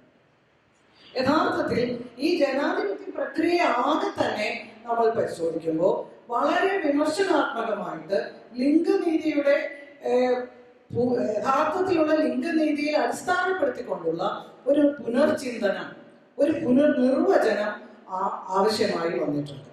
കാരണം ഇന്ന് നിലനിൽക്കുന്ന ജനാധിപത്യ സംവിധാനം ഇന്ത്യയുടെ ആയിക്കോട്ടെ എന്താണ്, ആ ജനാധിപത്യ സംവിധാനം മുന്നോട്ട് വെക്കുന്ന മൂല്യങ്ങൾ പോലും പലപ്പോഴും പുരുഷ എന്ന് പറയാൻ കഴിയില്ല, പുരുഷാധിപത്യപരമായ മാനദണ്ഡങ്ങൾ അടിസ്ഥാനപ്പെടുത്തിയിട്ടാണ്.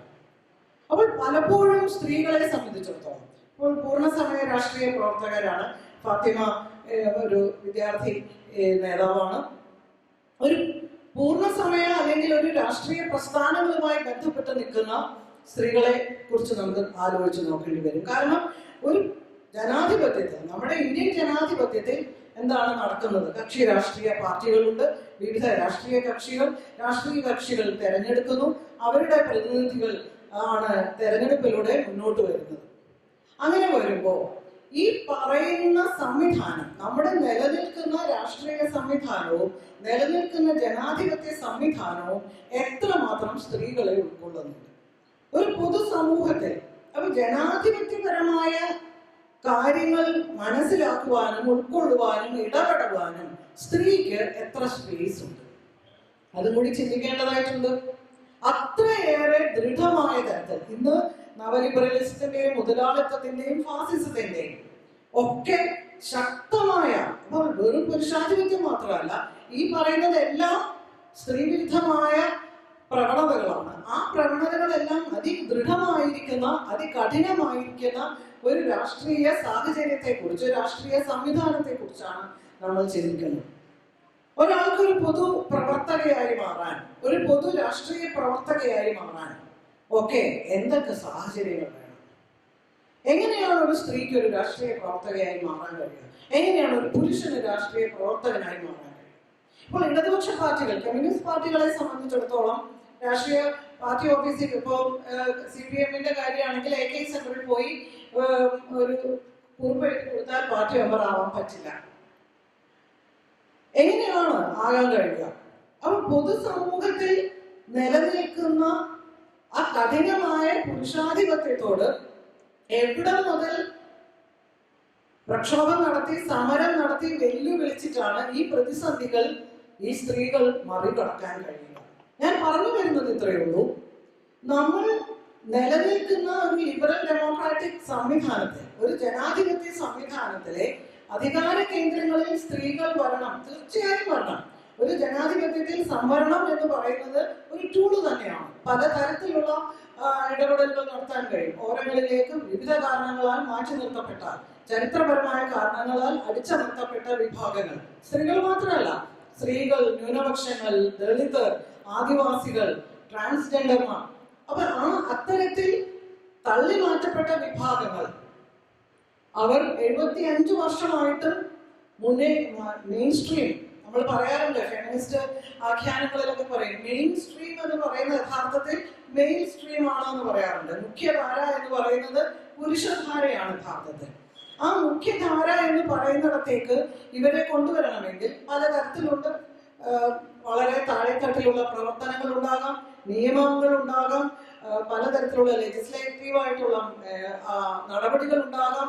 സംവരണം അതിലൊന്നാണ്. തീർച്ചയായിട്ടും സംവരണം വേണം. ഇത് വേണ്ട, ഞാനിത് പറയുമ്പോൾ ഇതിന്റെ അർത്ഥം അതുണ്ട്, അത് അംഗീകരിക്കപ്പെട്ടു എന്ന് കണ്ടുകൊണ്ട് അതിന്റെ ബാക്കി, അതിന്റെ തുടർച്ചയാണ് ഞാൻ സംസാരിക്കുന്നത്. സംവരണം ഉണ്ടായിരിക്കണം, അത് 50% ആയിരിക്കണം എന്ന് പറഞ്ഞുകൊണ്ട് തന്നെ അങ്ങനെ വരുമ്പോ ആരാണ് അവിടെ വരേണ്ടത് എന്ന ചോദ്യത്തെ കുറിച്ചാണ് ഞാൻ പറയുന്നത്. കാരണം സ്ത്രീകൾക്ക് ഞാൻ പറഞ്ഞു വന്നത് ഒരു രാഷ്ട്രീയ പ്രവർത്തകൻ അല്ലെങ്കിൽ ഒരു സാമൂഹ്യ പ്രവർത്തകൻ എന്നൊക്കെ പറയുമ്പോൾ, അല്ലെങ്കിൽ പ്രവർത്തക എന്ന് പറയുമ്പോൾ എന്തൊക്കെയാണ് വേണ്ടത്? അവർക്ക് ആവശ്യമായിട്ടുള്ള ഗുണഗണങ്ങൾ, യോഗ്യതകൾ എന്തൊക്കെയാണ്? നമ്മൾ ഇന്നും കാണുന്നതാണല്ലോ. കേരളത്തിലെ ഒരു രാഷ്ട്രീയക്കാരനെ കാണാൻ ഒരു ബുദ്ധിമുട്ടുമില്ല, ഏത് രാഷ്ട്രീയ പാർട്ടി ആയിക്കോട്ടെ. സമയം വേണം, ഊർജം വേണം, അത്യാവശ്യം പണം വേണം, അല്ലെങ്കിൽ പണം ചെലവഴിക്കാനുള്ള സ്വാതന്ത്ര്യം വേണം. ഇതൊക്കെ വേണം എന്ന് മാത്രമല്ല, വളരെ ഐഡിയൽ ആയിട്ടുള്ള മാതൃകാപരമായ ഒരു സാഹചര്യത്തിൽ നിന്ന് നമ്മൾ ആലോചിക്കുമ്പോൾ ഒരു സാമൂഹ്യ പ്രവർത്തകൻ ആദ്യം ഒഴിവാക്കേണ്ടത് എന്ന് വേണമെങ്കിൽ പറയാം, ഞാൻ എന്നുള്ള ഒരു സങ്കല്പത്തെയാണ്. ഞാൻ, എൻ്റെ എന്നുള്ളത് മാറ്റിവെച്ചിട്ടാണ് രാഷ്ട്രീയ പ്രവർത്തകർ ഏറ്റവും പ്രധാനമായിട്ട് അത് സമൂഹത്തിലേക്ക് കടന്നു വരുന്നത്. നമ്മുടെ കേരളത്തിലായാലും നമ്മുടെ ഇന്ത്യയിലായാലും എത്ര സ്ത്രീകൾക്ക് അതിന് കഴിയുന്നു? ഒരു സ്ത്രീയെ സംബന്ധിച്ചിടത്തോളം ഇന്നും ഈ 21ാം നൂറ്റാണ്ടിലും നമ്മുടെ ബിന്ദു മിനിസ്റ്റർ പറഞ്ഞതുപോലെ ഒരു വീട് തലയിൽ ചുമക്കുന്നവരാണ് ബഹുഭൂരിപക്ഷം സ്ത്രീകൾ. പണ്ട് ഗൗരിയമ്മയും ടി വി തോമസിന്റെയും കഥ കേട്ടിട്ടുണ്ട്. അവർ രണ്ടുപേരും മന്ത്രിമാരായിരുന്നപ്പോ ഗൗരിയമ്മ ഒരു ഇന്റർവ്യൂവിൽ പറഞ്ഞതായിട്ട് കേട്ടിട്ടുണ്ട്. ടി വി തോമസിന്റെ കാണാൻ വരുന്നവർക്കും എന്നെ കാണാൻ വരുന്നവർക്കും ചായ ഉണ്ടാക്കി കൊടുക്കണം എന്ന്. അപ്പൊ ഇത് വളരെ ലളിതമായി പറയുമ്പോഴും കുടുംബം എന്ന് പറയുന്ന ആ ഒരു വലിയ ഒരു ഇൻസ്റ്റിറ്റ്യൂഷൻ നിലനിൽക്കുന്നിടത്തോളം, അപ്പൊ ഞാൻ പറഞ്ഞു വരുന്നത് ജനാധിപത്യ പ്രക്രിയയിൽ സ്ത്രീകളുടെ പ്രതിനിധാനത്തെ കുറിച്ച് പറയുമ്പോൾ നമ്മൾക്ക് കുടുംബം എന്ന് പറയുന്ന സ്ഥാപനത്തിന്റെ ജനാധിപത്യവൽക്കരണത്തെ കുറിച്ച് സംസാരിക്കാതെ നമുക്ക് പൂർണ്ണമായ അർത്ഥത്തിൽ ജനാധിപത്യത്തിൽ സ്ത്രീയുടെ പ്രതിനിധാനം അസാധ്യം തന്നെയാണ്. തീർച്ചയായിട്ടും ഒരു സംവരണത്തിന്റെ അടിസ്ഥാനത്തിൽ നമുക്ക് സ്ത്രീകളെ എടുത്തു വെക്കാൻ കഴിയും. പക്ഷേ ഒരു കാര്യം കൂടി, ഈ രാഷ്ട്രീയ പ്രസ്ഥാനങ്ങളായാലും ഏത് രാഷ്ട്രീയമായിക്കോട്ടെ, പ്രത്യേകിച്ചും ഏത് തരത്തിലുള്ള, കേരളത്തിൽ മാത്രമല്ല ഞാൻ ഉദ്ദേശിക്കുന്നത്, ഏത് രാഷ്ട്രീയ പാർട്ടി ആയാലും രാഷ്ട്രീയ പ്രസ്ഥാനങ്ങളായാലും അതിലൂടെ വരുന്ന സ്ത്രീകൾ എന്ന് പറയുമ്പോൾ അവർക്ക് ചോദ്യം ചെയ്യേണ്ടി വരുന്നത് എന്തിനൊക്കെയാണ്? അപ്പോൾ അവർ തുടങ്ങുന്ന ചോദ്യം ചെയ്യൽ ഒരു സ്ത്രീ എന്നുള്ള നിലയ്ക്ക് സമൂഹം അവളിൽ നിന്ന് പരിചരണവും മറ്റു തരത്തിലുള്ള സേവനങ്ങളും പ്രതീക്ഷിക്കുമ്പോൾ അതിനെ മറികടന്നുകൊണ്ട്, അതിനെ വേണ്ട എന്ന് വെച്ചുകൊണ്ട് അതിനെ മറികടന്നുകൊണ്ട് സമൂഹത്തിലേക്ക് ഇറങ്ങി വരികയാണ്. സമൂഹത്തിലേക്ക് ഇറങ്ങി വരുമ്പോൾ ഈ പറയുന്ന രാഷ്ട്രീയ പാർട്ടികളിലെ പുരുഷാധിപത്യത്തെ ചോദ്യം ചെയ്യേണ്ടി വരും. അത് കഴിഞ്ഞ് ഈ പറയുന്ന അധികാര ഘടനയുടെ ചോദ്യം ചെയ്യേണ്ടി വരും. പക്ഷേ ഇങ്ങനെ ചോദ്യം ചെയ്യുന്ന സ്ത്രീകൾ തന്നെയാണോ കടന്നു വരാറുള്ളത്? ഇപ്പോൾ BJP, ഞാൻ പേരെടുത്ത് പറയാൻ ആഗ്രഹിക്കുന്നു, ഇപ്പോൾ BJP ഉൾപ്പെടെയുള്ള രാഷ്ട്രീയ പാർട്ടികൾ, വലതുപക്ഷ വർഗീയ ഐഡിയോളജിയിൽ വിശ്വസിക്കുന്ന രാഷ്ട്രീയ പാർട്ടികൾക്ക് ഒരു പക്ഷേ സ്ത്രീകളെ കുറച്ചുകൂടി കൂടെ നിൽക്കാൻ കഴിയും. കാരണം അവിടെ ചോദ്യം ചെയ്യലുകളില്ല, അവിടെ അട്ടിമറികളില്ല. ഒരു പുരുഷാധിപത്യ സമൂഹത്തിലെ സ്ത്രീവിരുദ്ധമായിട്ടുള്ള നിലനിൽക്കുന്ന സ്റ്റാറ്റസ് കോ, ആ വ്യവസ്ഥിതിയെ യാതൊരു തരത്തിലും ചോദ്യം ചെയ്യാതെ, ആ വ്യവസ്ഥിതിയെ അതേപോലെ തന്നെ നിലനിർത്തിക്കൊണ്ട്, ആ വ്യവസ്ഥിതിയുടെ മൂല്യങ്ങൾ എത്ര സ്ത്രീവിരുദ്ധമാണെങ്കിലും അത് അംഗീകരിച്ചുകൊണ്ട് അവരെ ഒപ്പം നിർത്തുകയാണ് ചെയ്യുന്നത്. ഇവിടെ ആണ് ഒരു തരം പൊടിയിടൽ അല്ലെങ്കിൽ പുറമേയുള്ള ഒരു നിറം പൂശലായിട്ട് സ്ത്രീകളുടെ പ്രതിനിധാനം മാറുന്നത്. അപ്പോൾ സ്ത്രീകൾ എന്നുള്ള നിലയ്ക്ക് നമ്മൾ ചിന്തിക്കുമ്പോൾ ഈ സാമൂഹ്യ വ്യവസ്ഥയിൽ ഇന്ന് നിലനിൽക്കുന്ന പുരുഷാധിപത്യ സമൂഹത്തിന്റെ സ്ത്രീവിരുദ്ധമായ എല്ലാത്തിനെയും ചോദ്യം ചെയ്യുകയും വെല്ലുവിളിക്കുകയും മാറ്റത്തിനായി ശ്രമിക്കുകയും വലിയ തരത്തിലുള്ള വിപ്ലവകരമായി തന്നെയുള്ള മാറ്റത്തിലേക്ക് പ്രസ്ഥാനങ്ങളെ, അധികാര ഘടനയെ, പാർലമെന്റിനെ, അസംബ്ലിയെ ഒക്കെ കൊണ്ടുപോകണമെങ്കിൽ അത്തരത്തിലുള്ള കാഴ്ചപ്പാടും ദർശനവും പ്രത്യയശാസ്ത്രവും ഇല്ലെങ്കിൽ ഈ വരുന്ന അധികാര കേന്ദ്രങ്ങളിൽ എടുത്തു വെക്കപ്പെടുന്ന സ്ത്രീകൾ എന്തു മാറ്റമാണ് ഇവിടെ ഉണ്ടാക്കുക എന്നത് നമ്മൾ ആലോചിക്കേണ്ടതായിട്ട് വരും. ഏറ്റവും പ്രധാനപ്പെട്ട സംഗതി കടന്നു വന്നു കഴിഞ്ഞു, കുടുംബത്തിന് ബദൽ ഉണ്ടോ കേരളത്തിൽ? വെക്കാൻ കഴിയുമോ? ബദൽ എന്നത് ഒരു പുരോഗമന ദർശനമാണ്, അത് പ്രായോഗികവുമാണ്. പ്രായോഗികതയുമാണ്. നമുക്ക് ഫാത്തിമയുടെ ഇക്കാര്യങ്ങളെ പറ്റി തുറന്നു ചോദിക്കാം. ഒരു വിദ്യാർത്ഥി നേതാവെന്ന നിലയിൽ, ഒരു പെൺകുട്ടി എന്ന നിലയിൽ ഫാത്തിമ കടന്നു ചെല്ലുന്ന, അഭിമുഖീകരിക്കുന്ന സന്ദർഭങ്ങൾ നമ്മൾ കണ്ടുകൊണ്ടിരിക്കുകയാണ്, പൊതുസമൂഹം കണ്ടുകൊണ്ടിരിക്കുകയാണ്. MSF, അതെ, ഇല്ല, അതുകൊണ്ടാണ് ഞാനത് ആയിരുന്നു പറയാത്തത്. അപ്പൊ പറയുന്നതുകൊണ്ട് കുഴപ്പമൊന്നുമില്ല, തുറന്നു പറയാം. എന്തൊക്കെയാണ് ഞങ്ങളെല്ലാവരും വളരെ ആകാംക്ഷയോടെ കേൾക്കാൻ ആഗ്രഹിക്കുന്നത് ഫാത്തിമയുടെ തുറന്ന ഒരു സംസാരമാണ്. ഇതിലെല്ലാം വരുമെന്ന് ഞാൻ വിചാരിക്കുന്നു. കുടുംബം, ജനാധിപത്യം, ഒരു സമഗ്ര വീക്ഷണം. ഫാത്തിമ. എല്ലാവർക്കും നമസ്കാരം.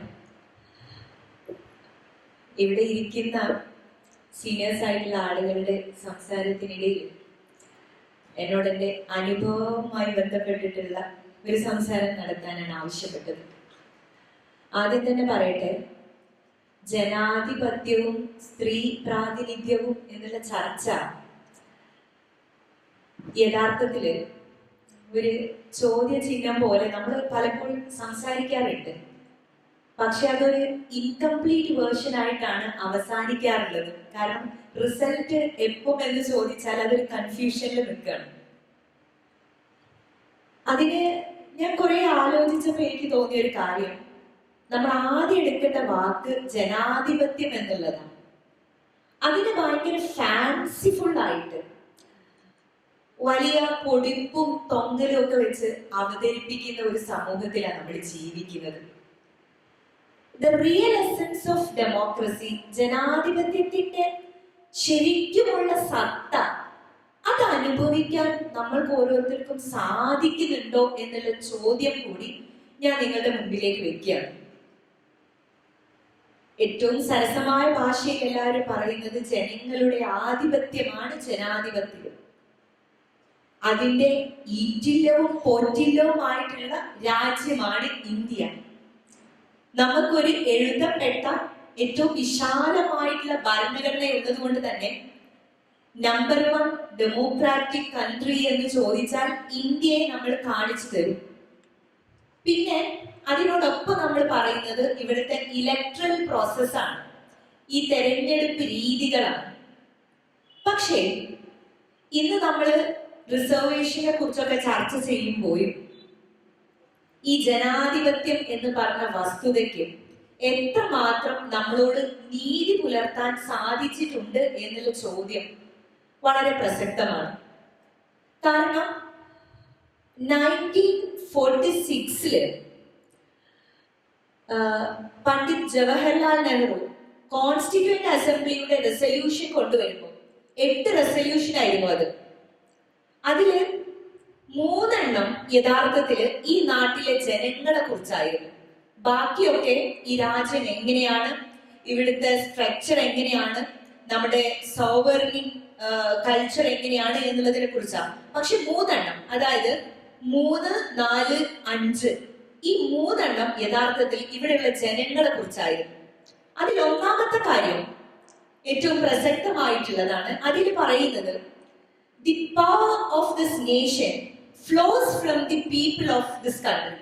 അതായത് ഈ നാട്ടിലെ അധികാരം ജനങ്ങളിൽ നിന്ന് ഒഴുകണം എന്നുള്ളത്. രണ്ടാമത്തെ കാര്യം നമ്മളൊക്കെ നമ്മളുടെ ഭരണഘടനയുടെ ആമുഖത്തിലൊക്കെ പറയുന്ന കാര്യമാണ്. അതായത് ഈ നാട്ടില് നമ്മൾക്ക് നമ്മളുടെ ജസ്റ്റിസ് അല്ലെങ്കിൽ നമ്മൾ തമ്മിലുള്ള സൗഹാർദ്ദങ്ങൾ, നമുക്ക് ഈക്വൽ ഓപ്പർച്യൂണിറ്റി ഉണ്ടാകും, നമുക്ക് തുല്യമായിട്ടുള്ള നീതിക്ക് അവകാശമുണ്ട് എന്നുള്ള കാര്യങ്ങളൊക്കെ പ്രൊമോട്ടിങ് ജസ്റ്റിസ്, സോഷ്യൽ, ഇക്കണോമിക്കൽ എന്നുള്ള കാര്യങ്ങളൊക്കെ കുറിച്ച് പറയുന്നതാണ് രണ്ടാമത്തത്.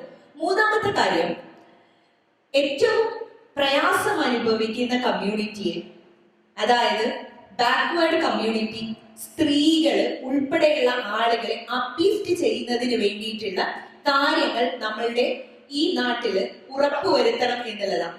ഇതില് ഒരു കാര്യം മാത്രമാണ് അവശേഷിക്കുന്നത്. നമുക്ക് ഒന്നുകൂടെ പറയാൻ പറ്റുന്ന കാര്യം, അത് the power of the people, the power of the nation flows from the people of this country എന്നുള്ളത്. ബാക്കി രണ്ടും യഥാർത്ഥത്തില് ഇന്ന് ഓവർ ഷേഡോ ആയിട്ട് നിൽക്കുകയാണ്. നമ്മളുടെ ഓരോരുത്തരുടെയും തുല്യ അവസരം, തുല്യ നീതി, നമ്മുടെ എക്കണോമിക് സ്റ്റാറ്റസ്, നമ്മുടെ സോഷ്യൽ സ്റ്റാറ്റസ്, ഇവിടെയുള്ള പാവപ്പെട്ടവന്റെ അവസ്ഥ, തഴയപ്പെട്ടവന്റെ അവസ്ഥ, സ്ത്രീകളുടെ അവസ്ഥ, ദളിതന്റെ അവസ്ഥ, ആദിവാസികളുടെ അവസ്ഥ, ഇതൊക്കെ തഴയപ്പെട്ട് കിടക്കുകയാണ്.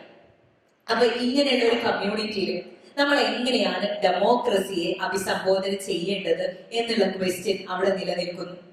അപ്പൊ നേരത്തെ മോഡറേറ്റർ സംസാരത്തിൽ സൂചിപ്പിച്ച പോലെ ഒരു ഭരണഘടനയുണ്ട് നമുക്ക്, എഴുതി വെക്കപ്പെട്ട കുറെ വാക്കുകൾ ഉണ്ട് നമുക്ക്. പക്ഷേ പ്രായോഗികമായിട്ട് ഭരണഘടനയുടെ മൂല്യങ്ങളെ സംരക്ഷിക്കാൻ, ഭരണഘടനയുടെ അന്തസ്സത്തെ സംരക്ഷിക്കാൻ പറ്റുന്ന സംവിധാനം യഥാർത്ഥത്തിൽ ഇങ്ങനെ അലിഞ്ഞ് ഇല്ലാതാകുന്ന ദൃശ്യമാണ് നമ്മൾ കണ്ടുകൊണ്ടിരിക്കുന്നത്. സ്ത്രീകളുമായി ബന്ധപ്പെട്ടിട്ട് നമ്മൾ സംസാരിക്കുകയാണെങ്കിൽ ഇപ്പൊ പ്രസക്തമായിട്ടുള്ള ചർച്ച റിസർവേഷനുമായി ബന്ധപ്പെട്ടിട്ടുള്ളതാണല്ലോ. എനിക്ക് തോന്നുന്നത് ആരും ആത്മാർത്ഥമായിട്ട് ഈ വിഷയത്തിനെ സമീപിക്കുന്നില്ല എന്നുള്ളതാണ്. പക്ക പൊളിറ്റിക്കൽ അപ്രോച്ചാണ് എല്ലാവരും നടത്തുന്നത്. ഏറ്റവും കൂടുതൽ വോട്ടേഴ്സ് സ്ത്രീകളാണ് എന്ന് നമുക്കറിയാം. രാജ്യത്തിന്റെ സ്വാതന്ത്ര്യത്തിന് ശേഷം സ്ത്രീകളുടെ പൊളിറ്റിക്കൽ പാർട്ടിസിപ്പേഷൻ കേരളത്തിലൊക്കെ വളരെയധികം കൂടിയിട്ടുണ്ട്. പക്ഷേ ഇന്ത്യയുടെ പൊളിറ്റിക്കൽ സ്ട്രക്ചർ എടുത്തു നോക്കിയാൽ ഉത്തർപ്രദേശിലും ബീഹാറും പോലെയുള്ള സംസ്ഥാനങ്ങളിൽ പൊളിറ്റിക്കൽ പാർട്ടിസിപ്പേഷൻ കേരളത്തിന്റെ അടുത്ത് നിൽക്കുന്നില്ല, ബംഗാളിന്റെ അടുത്ത് നിൽക്കുന്നില്ല. അത് എത്രയോ ചെറുതാണ്, ആളുകൾ മുന്നോട്ട് വരുന്നില്ല. ഇനി നമ്മൾ ടോട്ടലി ഈ രാജ്യത്തിന്റെ ഒരു പൊളിറ്റിക്കൽ ലെവൽ എങ്ങനെയാണ് എന്ന് നമ്മൾ പരിശോധിക്കുമ്പോൾ അത് ഉത്തർപ്രദേശിനെയും ബീഹാറിനെയും ഒക്കെ വെച്ച് നമ്മൾ പറയേണ്ടി വരും. കാരണം most of the seats are from these States. അപ്പൊ അതുകൊണ്ട് തന്നെ ആ സ്റ്റേറ്റിന്റെ അവസ്ഥയും നമ്മളുടെ സ്റ്റേറ്റിന്റെ അവസ്ഥയും ഡിഫറെന്റ് ആണ്. അവിടെയുള്ള സ്ത്രീകളുടെ അവസ്ഥയും നമ്മളുടെ അവസ്ഥയും ഡിഫറെന്റ് ആണ്. പക്ഷെ ഇൻ ടോട്ടാലിറ്റി നമ്മൾ മൊത്തത്തിൽ നോക്കുമ്പോൾ ആസ് എ നേഷൻ നമ്മളുടെ അവസ്ഥ യഥാർത്ഥത്തിൽ മറ്റുള്ള സ്റ്റേറ്റിലുള്ള ആളുകളുടെ അല്ലെങ്കിൽ സ്ത്രീകളുടെ അവസ്ഥയും ഒക്കെയായി ബന്ധപ്പെട്ട് കിടക്കുന്നു എന്ന് തന്നെ വേണം പറയാൻ. അപ്പൊ ഇതിലെ ഇലക്ട്രൽ പ്രോസസ് എന്ന് പറയുന്നത് വളരെ ഇമ്പോർട്ടന്റ് ആയിട്ടുള്ള കാര്യമാണ്. അതാണ് ഞാൻ നേരത്തെ പറഞ്ഞത്. നമ്മളുടെ ജനാധിപത്യം എന്ന് പറയുന്ന പ്രക്രിയയിൽ ഈ ഒരു തെരഞ്ഞെടുപ്പ് രീതി, ഇത് രണ്ടിനെയും നമുക്ക് രണ്ടായിട്ട് പറയാൻ പറ്റില്ല. രണ്ടിനെയും ഒരുപോലെ കണക്കാക്കുകയും ഒരുപോലെ വായിക്കുകയും ഒരുപോലെ വായിക്കപ്പെടുകയും ചെയ്യേണ്ടതാണ്. അപ്പൊ ഇതില് ഈ സിസ്റ്റത്തില് ഒരു സുതാര്യത വേണം, ഒരു ഫെയർനെസ് വേണം. തെരഞ്ഞെടുപ്പ് ഉണ്ടാകാം, ആർക്കും മത്സരിക്കാം, ഇവിടെ ആർക്കും നോമിനേഷൻ കൊടുക്കാം, ആർക്കും ആരെയും തെരഞ്ഞെടുക്കാം, എന്റെ വോട്ട് എനിക്ക് ആരുടെ പേരിലും കാസ്റ്റ് ചെയ്യാൻ പറ്റും. പക്ഷേ അവിടെ ബേസിക് ക്വസ്റ്റ്യൻ എന്ന് പറയുന്നത് ഈ രാജ്യത്ത് ആര് കാൻഡിഡേറ്റ് ആകുന്നു എന്ന് പറയുന്നത് ക്വസ്റ്റ്യൻ ആണ്. കാരണം ബഹുഭൂരിപക്ഷം വരുന്ന റെപ്രസെന്റേഷനുള്ള സ്ത്രീകളിൽ നിന്ന് എത്ര കാൻഡിഡേറ്റ്സ് വരുന്നു എന്നുള്ളത് ക്വസ്റ്റ്യൻ ആണ്. അപ്പൊ നമ്മൾ ടോട്ടലി ഈ ഇലക്ഷനെ അല്ലെങ്കിൽ ഈ തെരഞ്ഞെടുപ്പ് പ്രക്രിയയെ കാണുമ്പോൾ ആ പ്രക്രിയയിലേക്ക് കടന്നു വരുന്ന പാർട്ടിസിപ്പേഷനിൽ എത്ര സ്ത്രീകളുണ്ട് എന്നുള്ളത് ചോദ്യമാണ്. അങ്ങനെ നോക്കുമ്പോൾ ഈ തെരഞ്ഞെടുപ്പിന്റെ ഫെയർനെസ്സിനെ, ഈ ഇലക്ട്രൽ പ്രോസസ്സിന്റെ ജനാധിപത്യ രീതിയെ അതുമായിട്ട് നമ്മൾ കൂട്ടി വായിക്കേണ്ടതുണ്ട്. അത് എത്രയോ എത്രയോ അകലമാണ്, വികലമായിട്ടുള്ള സ്വപ്നമായിട്ടാണ് നമ്മളുടെ ജനാധിപത്യം മാറുന്നത് എന്ന് വേണം മനസ്സിലാക്കാൻ. പിന്നെ എന്റെ പേഴ്സണൽ എക്സ്പീരിയൻസ് ഒക്കെ ചോദിച്ചുകൊണ്ട് പറയാണ്, വളരെ ഡിഫിക്കൽട്ട് ആയിട്ടുള്ള ഒരു സിറ്റുവേഷൻ ആണ് പലപ്പോഴും. എനിക്ക് തോന്നുന്നു ഒരു സ്ത്രീക്ക് ഒന്നുകൂടെ എന്താ പറയുക, സ്ഥായിയായി അല്ലെങ്കിൽ ആക്റ്റീവായി നിന്നുകൊണ്ട് പൊളിറ്റിക്കൽ പാർട്ടിസിപ്പേഷൻ നടത്തുക എന്ന് പറയുന്നത് അത് പലർക്കും പല രൂപത്തിലാണ് അനുഭവപ്പെടുന്നത്. പല സ്ഥലങ്ങളും പല ചുറ്റുപാടും ഒക്കെ അതിന് നിർണായകപരമായിട്ടുള്ള ഘടകങ്ങളാണ്. നമ്മൾ എവിടെ നിന്ന് വരുന്നു, നമ്മൾ എന്ത് വിശ്വാസത്തിനെ തേടുന്നു, നമ്മൾ എന്താണ് ഉൾക്കൊള്ളുന്നത് എന്നൊക്കെയുള്ളത്, അല്ലെങ്കിൽ നമ്മൾ ഏത് പാർട്ടിയിലാണ് വർക്ക് ചെയ്യുന്നത്. അപ്പൊ ഇതിലൊക്കെയുള്ള വ്യത്യസ്തതകള് യഥാർത്ഥത്തിൽ ഓരോ സ്ത്രീയുടെയും പൊളിറ്റിക്കൽ പാർട്ടിസിപ്പേഷനുമായി ബന്ധപ്പെട്ട് കിടക്കുന്നുണ്ട് എന്ന് തന്നെ ഞാൻ വിശ്വസിക്കുന്നു. അപ്പൊ ഇതില് ഒരു ഓപ്പണിംഗ് ഉണ്ടാക്കുക, ഞാൻ എപ്പോഴും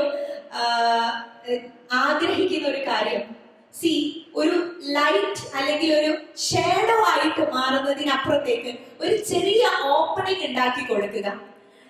കേട്ടിട്ടുണ്ട് പല ആളുകളും സംസാരിക്കുന്നത്. ഇന്ദിരാ ഗാന്ധി എന്ന് പറഞ്ഞിട്ടുള്ള പെപ്സിക്കോയുടെ സിഇഒ അവരൊരു ഡിസ്കഷനിൽ പറയുന്നുണ്ട്, നിങ്ങൾ സ്ത്രീകളാണ്, നിങ്ങളുടെ മുൻപിലുള്ള ഏറ്റവും വലിയ ബാധ്യത എന്ന് പറയുന്നത് just come and walk away എന്നുള്ളതല്ല, നിങ്ങൾ വരിക, നിങ്ങൾ പിന്നെ നടന്നു പോവുക എന്നുള്ളതല്ല. ഇന്ത്യയിൽ ജീവിക്കുന്ന സ്ത്രീകൾക്ക് വഴി വെട്ടുക എന്ന് പറയുന്നത് ഒരു വലിയ ടാസ്ക് തന്നെയാണ്. വഴി വെട്ടിക്കൊടുക്കുക, ബാക്കിയുള്ള ആളുകൾക്ക് കടന്നു വരാനുള്ള വഴികൾ തെളിയിക്കുക എന്ന് പറയുന്നത് വളരെ ടാസ്ക് ആയിട്ടുള്ള ഒരു കാര്യമാണ്. പ്രത്യേകിച്ച് പാട്രിയാർക്കൽ കമ്മ്യൂണിറ്റിയിൽ ജീവിക്കുമ്പോൾ. ഇപ്പം most of the political parties, ഏത് രാഷ്ട്രീയ സംഘടന എടുത്തു നോക്കുകയാണെങ്കിലും അതിന്റെ എല്ലാം തലപ്പത്തുള്ളത് പുരുഷന്മാരാണ്.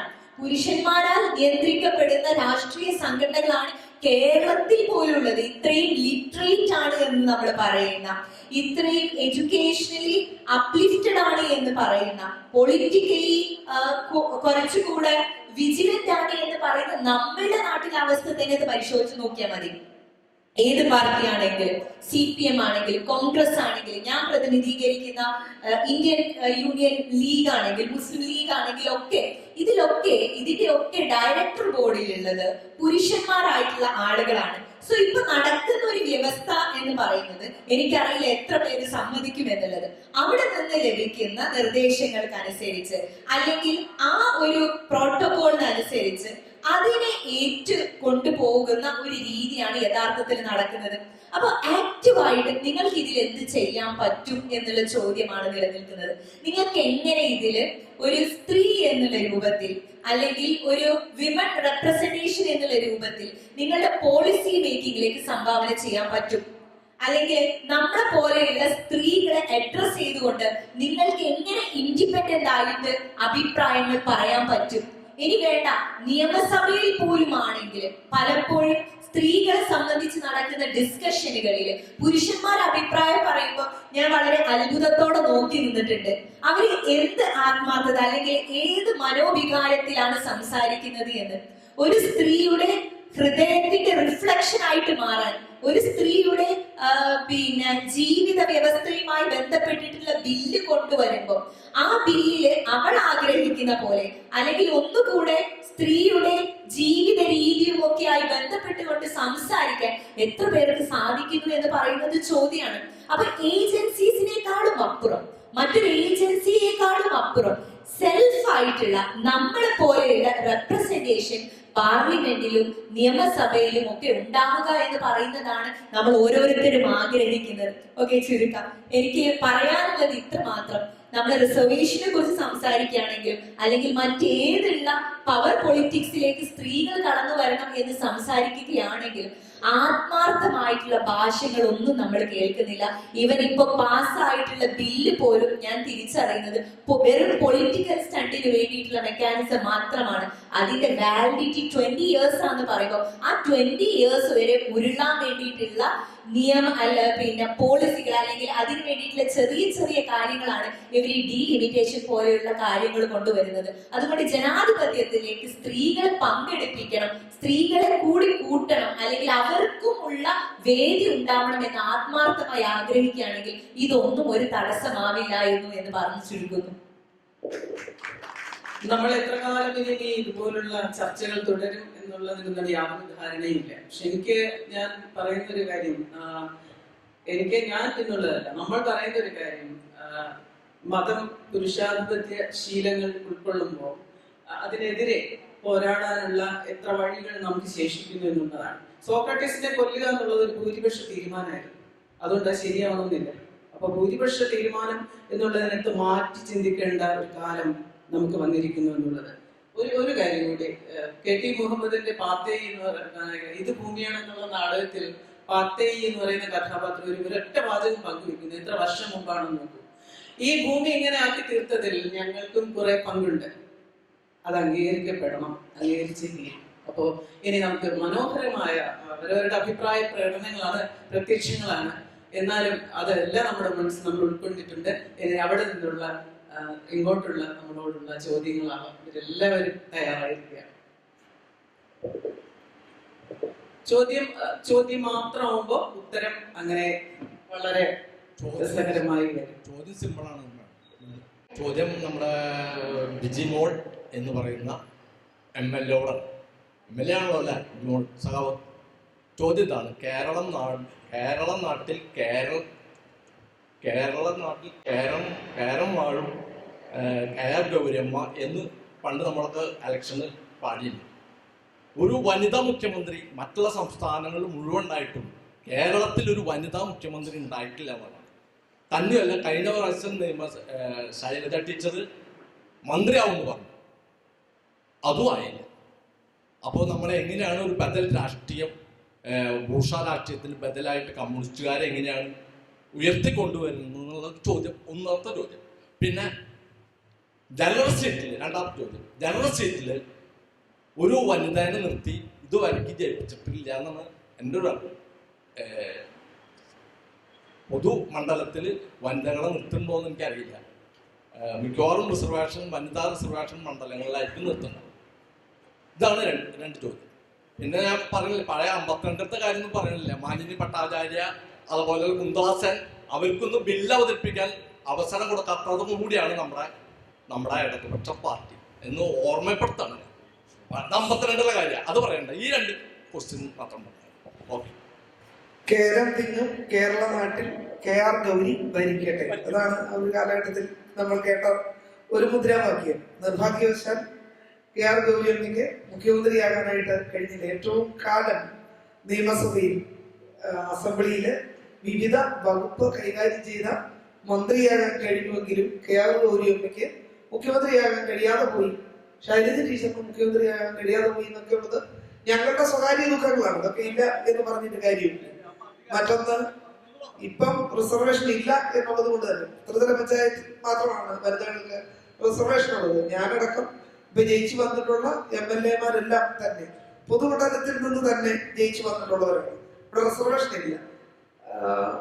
ഇനി ഒരു റിസർവേഷൻ വന്നെങ്കിൽ മാത്രമേ കൂടുതൽ സ്ത്രീകൾ അസംബ്ലിയിലേക്കും പാർലമെന്റിലേക്കും എത്തൂ എന്നുള്ളതാണ്. അതുകൊണ്ട് ഇപ്പൊ പാസ്സാക്കി വെച്ചിരിക്കുന്ന സംവരണ ബില്ല് വളരെ വേഗം നടപ്പിലാക്കാൻ വേണ്ടിയിട്ടുള്ള ഒരു സമ്മർദ്ദം പ്രിയപ്പെട്ട സുഹൃത്തിന്റെ ഭാഗത്തു നിന്ന് ശക്തമായ ഒരു പിന്തുണ ഉണ്ടാകണമെന്ന് ഈ അവസരത്തിൽ പ്രത്യേകമായിട്ട് അഭ്യർത്ഥിക്കുന്നു. ഇപ്പോ ഇവിടെ നമ്മൾ ഈ ചർച്ച തുടങ്ങിയത് മുതൽ ഇപ്പൊ ഇദ്ദേഹം ഉന്നയിച്ച ചോദ്യം വരെ നിൽക്കുന്നത് ജനാധിപത്യവും സ്ത്രീ പ്രാതിനിധ്യവും എന്ന വിഷയത്തിൽ നമ്മൾ ഇത്രയും നേരം ചർച്ച ചെയ്യുന്നത് സ്ത്രീ മുന്നേറ്റത്തിൻ്റെ കേവലം ഒരു രാഷ്ട്രീയ മുന്നേറ്റത്തിനെ കുറിച്ചോ അല്ലെങ്കിൽ ഒരു മിനിസ്റ്റർ ആകുന്നതിനെ കുറിച്ചോ അല്ലെങ്കിൽ ഒരു MLA, ഒരു ജനപ്രതിനിധി എന്നുള്ള ആ ഒരു തലത്തിലേക്കാണ് ഈ ചർച്ച വന്ന് എത്തി നിൽക്കുന്നതും തുടക്കം മുതലേ നമ്മൾ ഗൗരവത്തോടു കൂടി ചർച്ച ചെയ്തുകൊണ്ടിരിക്കുന്നത്. യഥാർത്ഥത്തിൽ നമ്മുടെ സമൂഹത്തിൽ സ്ത്രീ പ്രാതിനിധ്യത്തിന് തടസ്സം നിൽക്കുന്നത് അല്ലെങ്കിൽ സ്ത്രീകൾ എക്കാലഘട്ടത്തിലും അടിച്ചമർത്തപ്പെട്ടു പോകുന്നത് യഥാർത്ഥത്തിൽ മത ചുറ്റുപാടുകൾ കൊണ്ടല്ലേ, മത അന്തരീക്ഷ നിലനിൽക്കുന്നത് കൊണ്ടല്ലേ എന്നുള്ള വസ്തുത നമ്മളിവിടെ ചർച്ചയിൽ മറഞ്ഞു പോയതാണ്. എന്തുകൊണ്ടാണെന്നുള്ളത് എനിക്കറിയില്ല. മതത്തെ തൊട്ടാ കൈപ്പൊള്ളുന്ന കാലഘട്ടം ആയതുകൊണ്ടാവാം. ഇപ്പോൾ ഫാത്തിമ തഹ്ലിയ ഉൾപ്പെടെയുള്ള സമൂഹത്തോടാണ് വനിതാ മുന്നേറ്റത്തിന് മതം എത്രത്തോളം സ്ത്രീ മുന്നേറ്റത്തിന് ഇപ്പോൾ തഹ്ലിയ പ്രതിനിധാനം ചെയ്യുന്ന വിശ്വസിക്കുന്ന പ്രത്യയശാസ്ത്രമുള്ള രാഷ്ട്രീയ പാർട്ടി ഉൾപ്പെടെ സ്ത്രീകളെ വീട്ടിലിരുത്തി പഠിപ്പിച്ച് അല്ലെങ്കിൽ വീട്ടിലിരുന്നാൽ മതി എന്നുള്ള കാഴ്ചപ്പാടുള്ള ഒരു യാഥാർത്ഥ്യം നിലനിൽക്കുന്നുണ്ട്. സ്ത്രീകൾക്ക് മുന്നേറ്റം, സമൂഹത്തിൽ മുന്നേറ്റം യഥാർത്ഥത്തിൽ കുടുംബത്തിൽ നിന്ന് തന്നെയാണ് വേണ്ടത് എന്നുള്ളത് വിശ്വസിക്കുന്ന ഒരാളാണ് ഞാൻ. കാരണം സ്ത്രീ തന്നെയാണ് സ്ത്രീയെ അടക്കിയിരുത്തുന്നത്. ഒരു പെൺകുട്ടി വളർന്നു വരുമ്പോൾ അമ്മ തന്നെ പറഞ്ഞു കൊടുക്കുകയാണ്, നീ ഓടരുത്, ചാടരുത്, പോവരുത്, വളരരുത്, അങ്ങനെ ആവരുത്, ഇങ്ങനെ ആവരുത് എന്നുള്ളത്. യഥാർത്ഥത്തിൽ അവിടെ നിന്നാണ് അതിൻ്റെ ഒരു തടഞ്ഞു നിർത്തൽ എന്നുള്ളത് ഞാൻ മനസ്സിലാക്കുന്നത്. അതിനേക്കാൾ ഉപരി അവർക്ക് ആ ചിന്ത കൊടുത്തത് അവർ പഠിച്ചു വളർന്നു വന്ന അവരുടെ മതചിന്താഗതികളും പണ്ഡിതന്മാരുടെ അല്ലെങ്കിൽ മതം ക്രിയേറ്റ് എടുത്തിട്ടുള്ള ഒരു ലോകത്ത് നിന്നുകൊണ്ടാണ് അവരത്തരത്തിൽ പറയാൻ നിർബന്ധിതരായി പോകുന്നത് എന്നുള്ളൊരു അഭിപ്രായമുണ്ട്. ഇത്രയും നേരം സംസാരിച്ച വ്യക്തികൾ എന്നുള്ള രീതിയിൽ നിങ്ങളുടെ ഒരു അഭിപ്രായം കേൾക്കാൻ താല്പര്യമുണ്ട്. നിങ്ങളുടെ ചോദ്യം എനിക്ക് മനസ്സിലായി. Thank you for the question. എനിക്കതിൽ പൊതുവിലുള്ള ഒരു വീക്ഷണമാണ്, അല്ലെങ്കിൽ പുറമേ നിന്ന് നമ്മൾ വായിക്കുന്ന ഒരു വായനയാണ് നിങ്ങളിപ്പോൾ ഇവിടെ പങ്കുവെച്ചത്. ഒരു കാര്യം, എനിക്ക് മതമാണ് കാരണം അല്ലെങ്കിൽ ഹേർഡിൽ എന്ന് പറയുന്നതിനോട് ഞാൻ യോജിക്കുന്നില്ല. പക്ഷെ മതത്തിനെ വികലമായിട്ട് വായിക്കുകയും അതിന് ആ രൂപത്തിൽ ഇന്റർപ്രറ്റ് ചെയ്യുന്ന ആളുകളും യഥാർത്ഥത്തിൽ അത്തരത്തിലുള്ള ഒരു വിഷയത്തിലേക്ക് കാര്യങ്ങൾ കൊണ്ടുപോകുന്നുണ്ട് എന്നാണ് ഞാൻ വിശ്വസിക്കുന്നത്. ഞാൻ വിശ്വസിക്കുന്ന എൻ്റെ മതപരമായിട്ടുള്ള വിശ്വാസത്തിനനുസരിച്ച് ഞാൻ ഉൾക്കൊള്ളുന്നത് അല്ലെങ്കിൽ ഞാൻ ജീവിതത്തിൽ പകർത്തുന്ന കാര്യം, ഞാൻ പൊളിറ്റിക്കൽ ആയിട്ടില്ല എങ്കിൽ എൻ്റെ വിശ്വാസം പോലും പൂർണ്ണമാവില്ല എന്നാണ് ഞാൻ വിശ്വസിക്കുന്നത്. എൻ്റെ ചുറ്റുമുള്ള സാമൂഹിക അന്തരീക്ഷത്തിലേക്ക് ഞാൻ കടന്നു വന്നിട്ടില്ല എങ്കിൽ, ചുറ്റും കാണുന്നതിനോട് ഞാൻ സംസാരിച്ചിട്ടില്ല എങ്കിൽ, ഇവിടെ നടക്കുന്ന അന്യായങ്ങൾക്കെതിരെ ഞാൻ ശബ്ദമുയർത്തിയിട്ടില്ല എങ്കിൽ ഐ വിൽ ബി ഇൻകംപ്ലീറ്റ് എന്നുള്ളതാണ് എൻ്റെ വിശ്വാസം. പക്ഷെ നമുക്കറിയാം, ഓരോ മതങ്ങളെയും വ്യത്യസ്ത ധാരകളിൽ വായിക്കുന്ന ആളുകളുണ്ട്, വ്യത്യസ്ത രൂപത്തിൽ വിശദീകരിക്കുന്ന ആളുകളുണ്ട്. ഇപ്പൊ നമുക്കറിയാം, ഇന്ത്യ ഭരിച്ചുകൊണ്ടിരിക്കുന്ന ഫാസിസ്റ്റ് സർക്കാർ കൊണ്ടുവരുന്ന അവരുടെ ഹിന്ദുത്വ ഐഡിയോളജി യഥാർത്ഥ ഹിന്ദുവിന്റെ വേദനയോ ഛേദോ വികാരമോ അല്ല അവർ ഉയർത്തിപ്പിടിക്കുന്നത്. അവര് ക്ഷേത്രം പണിയുന്നു, എന്നിട്ട് അതിലൂടെ അവർ ഉയർത്തിപ്പിടിക്കുന്ന മുദ്രാവാക്യം എന്ന് പറയുന്നത് ഈ നാടിന് അപകടകരമായിട്ടുള്ള കാര്യമാണ്. ഒരു ഹിന്ദുവിന്റെയും താല്പര്യമല്ല അത്, ഒരു വിശ്വാസിയായിട്ടുള്ള ഹിന്ദുവിന് ഉൾക്കൊള്ളുന്ന കാര്യമല്ല ഇത്. അപ്പൊ അത്തരത്തില് മതങ്ങളെ തെറ്റായിട്ട് വ്യാഖ്യാനിക്കുന്ന ആളുകൾ ഒരുപാട് മുന്നോട്ട് വരുന്നുണ്ട്. അങ്ങനെ വ്യാഖ്യാനിക്കപ്പെടുമ്പോൾ പലപ്പോഴും സ്ത്രീകളോട് അകത്തിരിക്കാൻ പറയാറുണ്ട്, നിങ്ങൾ പുറത്തു പോകരുത് എന്ന് പറയാറുണ്ട്, നിങ്ങളുടെ രാഷ്ട്രീയ പ്രാതിനിധ്യം ആവശ്യമില്ല എന്നുള്ള വാക്കുകളൊക്കെ നമ്മൾ കേൾക്കുന്നുണ്ട്. അപ്പൊ അതിനോടൊക്കെ വിയോജിക്കുക എന്നുള്ളതാണ് പറയാനുള്ളത്. പക്ഷെ അതിനെ ഒന്നടങ്കം അത് മതമാണ് കാരണം എന്ന് ആക്ഷേപിക്കുന്നതിനോട് ഞാൻ യോജിക്കുന്നില്ല. മാത്രമല്ല, ഇപ്പോഴത്തെ നമ്മുടെ ചരിത്രം പോലും പരിശോധിച്ച് നോക്കുമ്പോൾ പലരും പറഞ്ഞു തരാറില്ല. ഞാനൊരു മുസ്ലിം സ്ത്രീ എന്നുള്ള രൂപത്തിൽ, മുസ്ലിം സ്ത്രീ യഥാർത്ഥത്തില് ഒരു സോഷ്യൽ റിഫോർമേഷൻ മൂവ്മെന്റിന്റെ ഭാഗമായിട്ടുള്ള ആളുകളായിരുന്നു എന്നുള്ള ചരിത്രം പലപ്പോഴും ഞാനും ഈ രാഷ്ട്രീയ മേഖലയിലേക്കൊക്കെ സജീവമായി വരുമ്പോൾ വളരെ കൗതുകത്തോടെ കേട്ടു നിന്നിട്ടുണ്ട്. നമ്മൾ ആരും പഠിപ്പിച്ചിട്ടില്ലതൊന്നും, നമുക്കാരും പറഞ്ഞു തന്നിട്ടില്ല. ഇപ്പം നൂർജഹാൻ എഴുതിയിട്ടുള്ള ഹലീമ ബീവി എന്ന് പറഞ്ഞൊരു പുസ്തകമുണ്ട്.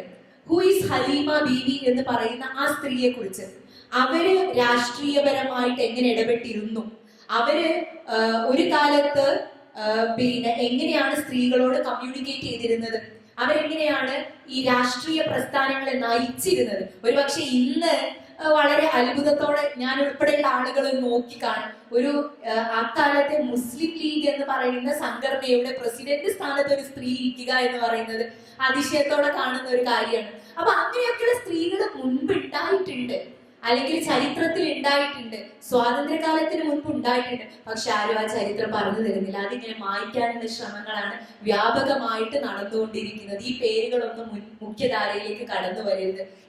ഞാൻ പൊസസ് ചെയ്യുന്ന ഐഡന്റിറ്റി നിൽക്കുന്നത് കൊണ്ടാണ് അങ്ങനെ ഒരു മറുപടി പറഞ്ഞത്. അതുകൊണ്ട് മതത്തിനെ ഒന്നടങ്കം ആക്ഷേപിക്കാതെ മതത്തിനകത്ത് നിന്നുള്ള പുഴുക്കുത്തലുകൾ, ഇത്തരത്തിൽ തെറ്റായിട്ടുള്ള വ്യാഖ്യാനങ്ങളോട് തീർച്ചയായിട്ടും ഞാൻ എന്റെ എതിർപ്പ് രേഖപ്പെടുത്തുന്നു.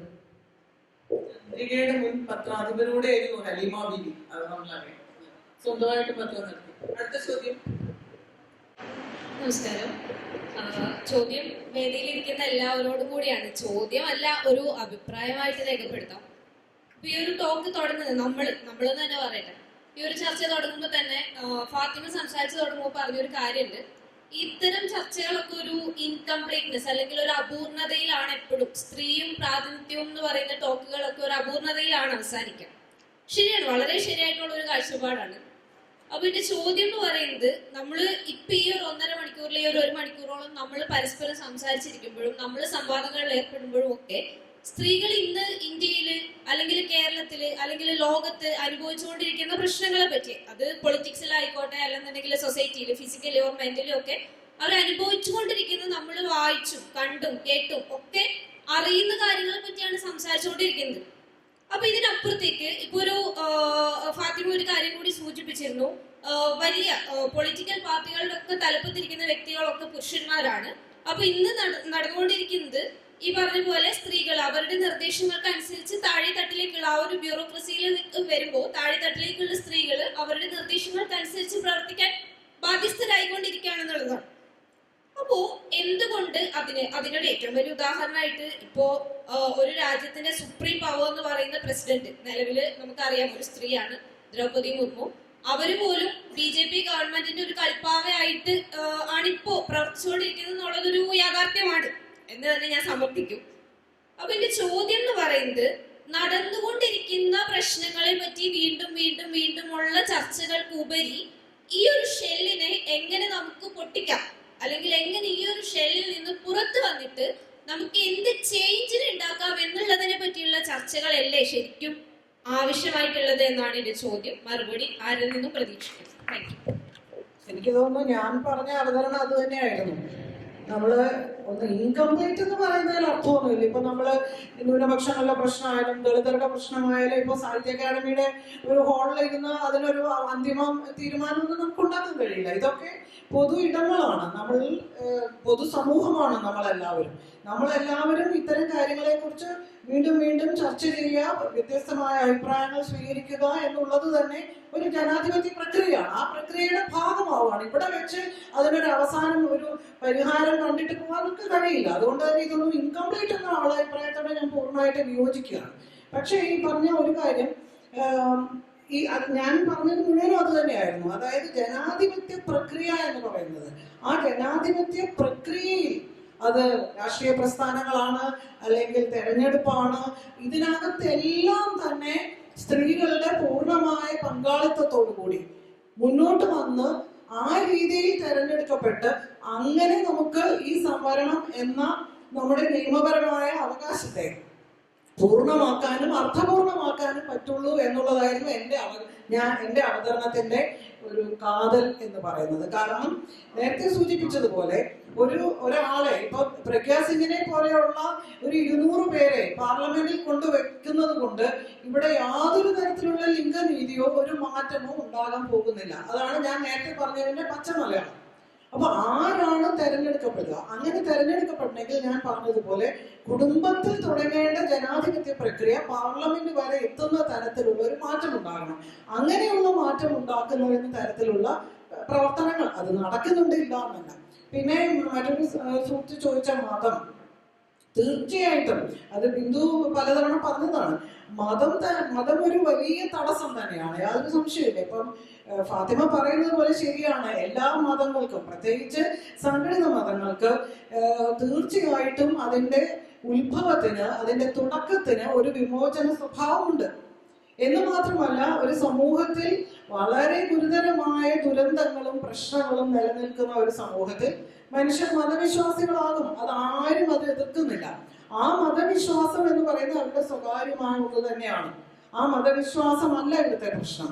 പക്ഷേ മതവിശ്വാസത്തെ ഒന്ന് പൗരോഹിത്യം, ഒന്ന് രാഷ്ട്രീയം, മതത്തെ രാഷ്ട്രീയവൽക്കരിച്ചുകൊണ്ട് അതിന്റെ കാഴ്ചപ്പാടിൽ നിന്നുകൊണ്ട് സ്ത്രീകളെ അന്ന് പൗരോഹിത്യം എന്താണോ പറഞ്ഞത് അതാണ് എന്ന തരത്തിൽ പറയുകയും സ്ത്രീകളെ രണ്ടാം പൗരന്മാരാണോ എന്ന് പറഞ്ഞു സ്ഥാപിക്കുകയും, എല്ലാ മതങ്ങളും, മുസ്ലിം, ക്രിസ്ത്യൻ, ഹിന്ദു മതങ്ങൾ എല്ലാം തന്നെ ഇന്ന്, ശരിയാണ് ഫാത്തിമ പറഞ്ഞത്, തുടക്കത്തിന്റെ സമയത്ത് അങ്ങനെ ആയിരുന്നില്ല. അത് നബി തുടങ്ങിയപ്പോഴും ക്രിസ്തു തുടങ്ങിയതും ഒക്കെ അന്നത്തെ സമൂഹത്തിൽ ഒരു വിപ്ലവം സൃഷ്ടിച്ചുകൊണ്ട്, ഞങ്ങളൊക്കെ പറയാറുണ്ട് ക്രിസ്തു ഒക്കെയാണ് ആദ്യത്തെ കമ്മ്യൂണിസ്റ്റുകാരെന്ന്. കാരണം അത്രയേറെ വിമോചനാത്മകമായിരുന്നു. പക്ഷെ പിന്നീട് പൗരോഹിത്യം അത് ഏറ്റെടുക്കുകയും പൗരോഹിത്യത്തിനേക്കാളും അപകടത്തിൽ ഇന്ന് രാഷ്ട്രീയം അത് ഏറ്റെടുക്കുകയും ചെയ്യുന്നു എന്നുള്ളതാണ്. അവിടെയാണ് അപകടം. അത് തന്നെയാണ് ജനാധിപത്യത്തിനും സ്ത്രീകളുടെ പങ്കാളിത്തത്തിനും സ്ത്രീകളുടെ പ്രതിനിധാനത്തിനും ഏറ്റവും അപകടം ചെയ്യുന്നത്. അപ്പൊ അതുകൊണ്ടാണ് ഞാൻ പറഞ്ഞത് ഈ ജനാധിപത്യ പ്രക്രിയയിൽ ഉടനീളം സ്ത്രീകളുടെ പങ്കാളിത്തം ആവശ്യമാണ് എന്നത്. അങ്ങനെ പൂർണ്ണമായ തരത്തിലുള്ള പങ്കാളിത്തം. അപ്പൊ അതിന് മുമ്പ് ശരിയാണ്, ഇപ്പൊ കമ്മ്യൂണിസ്റ്റ് പാർട്ടികൾക്ക് ഇപ്പൊ ഒരു മുഖ്യമന്ത്രി ഇല്ല, ഒരു മന്ത്രി ഇല്ല, അതൊക്കെ ശരിയാണ്, അതൊക്കെ ഉണ്ടാകാമായിരുന്നു എന്നതാണ് ഒരു സ്ട്രക്ചറിന്റെ പ്രശ്നം. ഇപ്പൊ കമ്മ്യൂണിസ്റ്റ് പാർട്ടികൾ എല്ലാവരും പൂർണ്ണമായും സ്ത്രീപക്ഷമാണെന്ന അഭിപ്രായമൊന്നും എനിക്ക് പറ്റുമ്പോഴോ ആ പാർട്ടിയുമായി ബന്ധപ്പെട്ട് നിൽക്കുന്നവർക്കും ഇല്ല. അത് മാറേണ്ടത് തന്നെയാണ്. അതുകൊണ്ടാണ് ഞാൻ പറഞ്ഞത്. പക്ഷെ ഒരു കാര്യം എനിക്ക് പറയാം, തീർച്ചയായിട്ടും ഇന്ന് നമ്മൾ നോക്കുമ്പോൾ ഒരു നിര എവിടെ പാർലമെന്റിലായാലും അസംബ്ലിയിലായാലും നിർത്തി വിജയിപ്പിക്കാൻ പറ്റുന്ന ഈ 140 മണ്ഡലത്തിലും അല്ലെങ്കിൽ 20 ലോക്സഭാ മണ്ഡലങ്ങളിലും നിർത്താൻ പറ്റുന്ന സമൂഹത്തിന് അംഗീകരിച്ചിട്ടുള്ള ജീവിതകാലം ഉടനീളം രാഷ്ട്രീയ പ്രവർത്തനം നടത്തിയ ഒരു നിര നേതാക്കന്മാരെ കാണിക്കാൻ ഇടതുപക്ഷ പാർട്ടികൾക്ക് കഴിയും. CPM-നും പറ്റും, CPI-ക്കും പറ്റും തന്നെയാണ് എൻ്റെ അഭിപ്രായം. ഞാൻ ഇപ്പോൾ വേണമെങ്കിൽ ഞാൻ ലിസ്റ്റ് തരാം.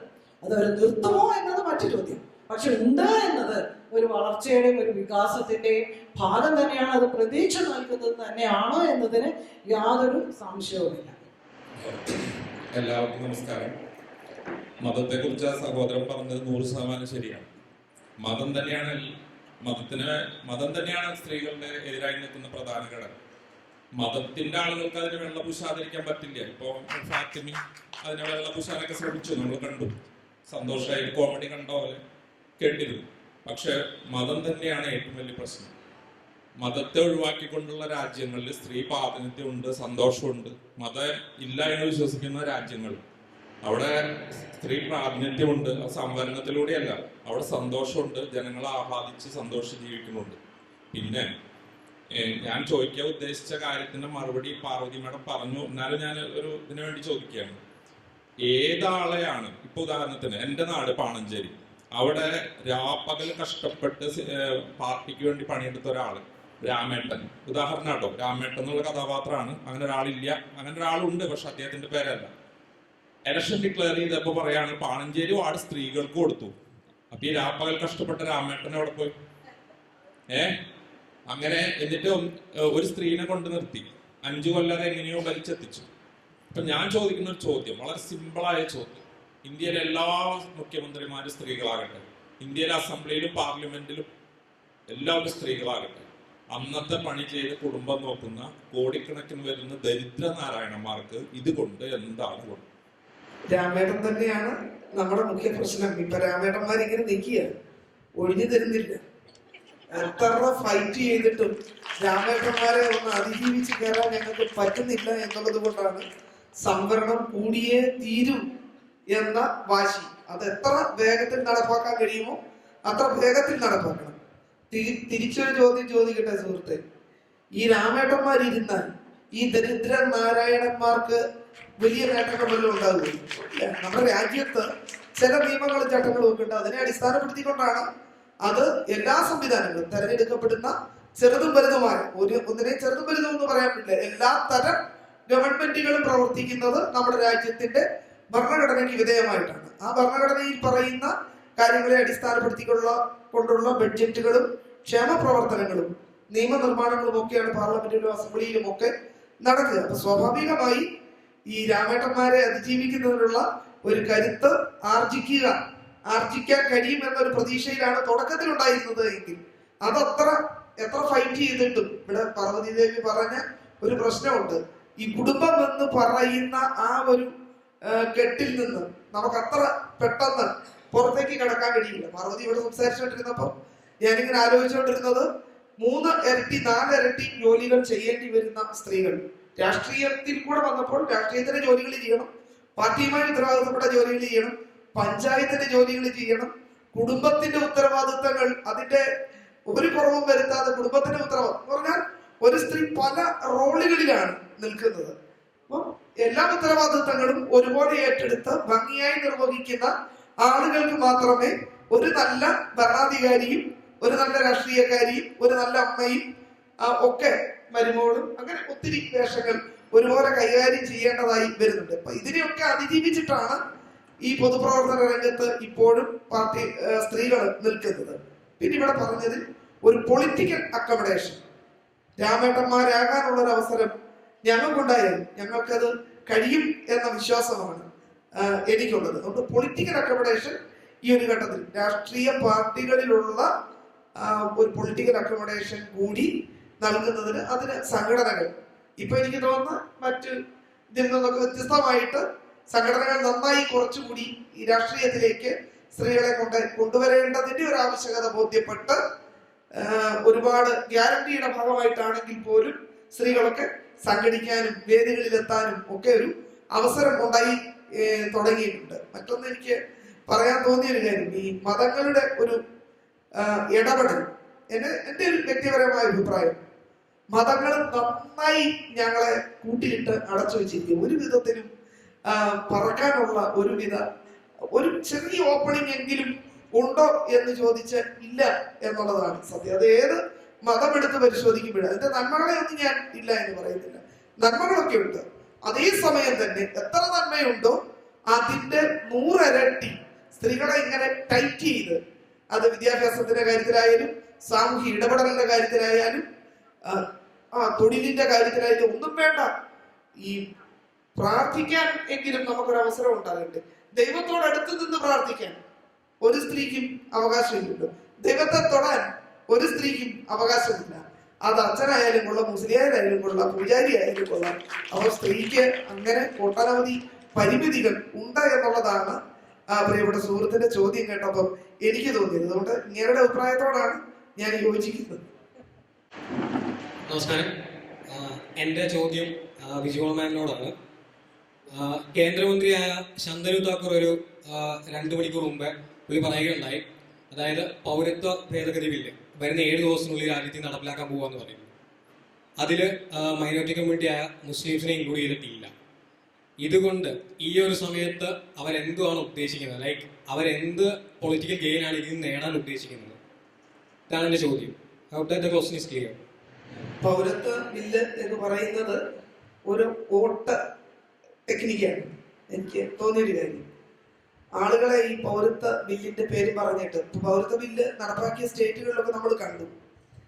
എൻ്റെ അച്ഛനും അച്ഛൻ്റെ അച്ഛനും അല്ലെ എൻ്റെ മുതുമുത്തശ്ശന്മാർ ഇന്ത്യക്കാരാണ് എന്ന് തെളിയിക്കുന്നതിന് ഞാൻ നെട്ടോട്ടം ഓടേണ്ട ഒരു സാഹചര്യം ഈ രാജ്യത്ത് ഒരു പൗരത്വം കിട്ടാൻ ഞാൻ വല്ലവരുടെയൊക്കെ മുമ്പിൽ പോയി യാചിച്ചു നിൽക്കേണ്ട സാഹചര്യം, അതിന് തടസ്സമായി കാണുന്നത് ഒരു മതമാണ് എങ്കിൽ, ഏതെങ്കിലും ഒരു മതവിഭാഗത്തിൽ ഉൾപ്പെട്ടു എന്നുള്ളതാണ് എങ്കിൽ, ആത്യന്തികമായി ഇവര് കൈവെക്കാൻ ഉദ്ദേശിക്കുന്നത്, പൗരത്വ ബില്ല് വേണം എന്ന് അലറി വിളിക്കുന്നവർ കൈവെക്കാൻ ഉദ്ദേശിക്കുന്നത് രാജ്യത്തിന്റെ കോൺസ്റ്റിറ്റ്യൂഷന്റെ മേലാണ് അവരുടെ ടാർഗറ്റ്. അടിസ്ഥാനപരമായി ആ സാധനം പൊളിച്ചെടുക്കുക എന്ന ലക്ഷ്യത്തോടു കൂടിയാണ് പൗരത്വ ബില്ലിന്റെ വരവ്. പൗരത്വ ബില്ലിന്റെ ഒന്നാം ഘട്ടമൊക്കെ കേട്ടപ്പം അത് പോളിഷ് ചെയ്ത് ചില സാധനങ്ങൾ വന്നു. അപ്പൊ നമ്മൾ അതിന്റെ ഒന്നാം ഘട്ടത്തിലേക്ക് വിചാരിച്ചു, ഇങ്ങനെ മറ്റ് രാജ്യങ്ങളിൽ നിന്ന് നമ്മുടെ രാജ്യത്തേക്ക് ഒരു അധിനിവേശം ഉണ്ടാകുന്നുണ്ടെങ്കിൽ 2014-31 ആണ് അതിന്റെ ഒരു ബൗണ്ടറി പറഞ്ഞിരുന്നത്. അപ്പൊ മറ്റു രാജ്യങ്ങളിൽ നിന്ന് നമ്മുടെ രാജ്യത്തേക്ക് ഇങ്ങനെ ഒരു അധിനിവേശം ഉണ്ടാകുന്നുണ്ടെങ്കിൽ നമ്മുടെ രാജ്യം സൂക്ഷിക്കേണ്ട ചില കാര്യങ്ങളാണ് എന്ന് അതിന്റെ തുടക്കത്തിൽ നമുക്ക് തോന്നി എങ്കിൽ പോലും അതിന്റെ ഒരു നിർവഹണ ഘട്ടത്തിലാണ് എൻ്റെ മുതുമുത്തശ്ശന്മാർ ഇന്ത്യക്കാരാണ് എന്ന് തെളിയിക്കുന്നതിന് ഞാൻ തന്നെ രേഖകൾ തപ്പിപ്പോകേണ്ട ഒരു സാഹചര്യം ഉണ്ടാകുന്നു, DNA ടെസ്റ്റ് നടത്തേണ്ട ഒരു സാഹചര്യം ഉണ്ടാകും എന്ന് ബോധ്യപ്പെട്ടൊരു ഘട്ടത്തിലാണ് നമ്മൾ ഇതിന്റെ മറ്റു വശങ്ങളെ കുറിച്ച് ചർച്ച ചെയ്തു തുടങ്ങിയത്. ഒരിക്കലും ഈ പറയുന്ന ഒരു മതേതര രാജ്യത്ത് ഇതുപോലെ ഒരു മനോഹരമായ ഇന്ത്യൻ ഭരണഘടന വായിക്കുമ്പോഴാണ് അതിന്റെ ഒരു സൗന്ദര്യം എത്രമാത്രം വലുതാണ് എന്ന് നമുക്ക് മനസ്സിലായി. ഇത്ര സുന്ദരമായ ഒരു ഭരണഘടന ഈ രാജ്യങ്ങളെ ഇങ്ങനെ ഈ രാജ്യത്തെ ജനങ്ങളെ ഒന്നിച്ച് ഒറ്റക്കെട്ടായി നിർത്തുന്നതിന്, പൊതിഞ്ഞു സൂക്ഷിക്കുന്നതിന്, അതിന് ഒരു കവചം പോലെ നിൽക്കുന്നതാണ് നമ്മുടെ രാജ്യത്തിന്റെ ഭരണഘടന. ആ കവചം എടുത്തു മാറ്റി ജനങ്ങളെ നഗ്നരായി നിർത്തുന്നതിന് വേണ്ടിയിട്ടുള്ള ഒരു ഇടപെടലായി മാത്രമേ കേവലം വോട്ട് രാഷ്ട്രീയത്തിന്റെ പേരിൽ ഈ പറയുന്ന പൗരത്വ ബില്ലിനെ നമുക്ക് കാണാനായിട്ട്. ഇക്വാലിറ്റിയുടെ ഭാഗമായിട്ട് കോളേജുകളും സ്കൂളുകളും യൂണിഫോംസിന്റെ വന്നിട്ടുണ്ടായിരുന്നല്ലോ. അപ്പോൾ ജെൻഡർ ഇക്വാലിറ്റി അല്ലെങ്കിൽ ന്യൂട്രാലിറ്റി എന്ന് പറഞ്ഞുകൊണ്ട് വുമൻസിനും ഗേൾസിനും ഷർട്ടും പാൻറ്റും കോട്ടും ആയിരുന്നു വന്നിട്ടുണ്ടായിരുന്നത്. So traditionally shirt pant coat പറയുന്നത് ഒരു മെൻ കോസ്റ്റ്യൂമാണ് ട്രഡീഷണലി. സോ എന്തുകൊണ്ട് വുമൻസിന് മെന്നെ പോലെ ആണ്, അല്ലെങ്കിൽ കോസ്റ്റ്യൂമിലാണോ ഇക്വാലിറ്റി വരുന്നത്? ഇക്വാലിറ്റി കോസ്റ്റ്യൂമിൽ കൊണ്ടുവന്നുകൊണ്ട് മറ്റു പല കാര്യങ്ങളും ഇക്വാലിറ്റി ഇല്ലല്ലോ ഇന്നും. അങ്ങനെ ആകുമ്പോൾ, അല്ലെങ്കിൽ നേരെ തിരിച്ചെന്തുകൊണ്ട് ചെയ്തില്ല? എന്തുകൊണ്ട് വുമൻസിന് മാത്രം ഇങ്ങനെ ഒരു യൂണിഫോം കൊണ്ടുവന്നു?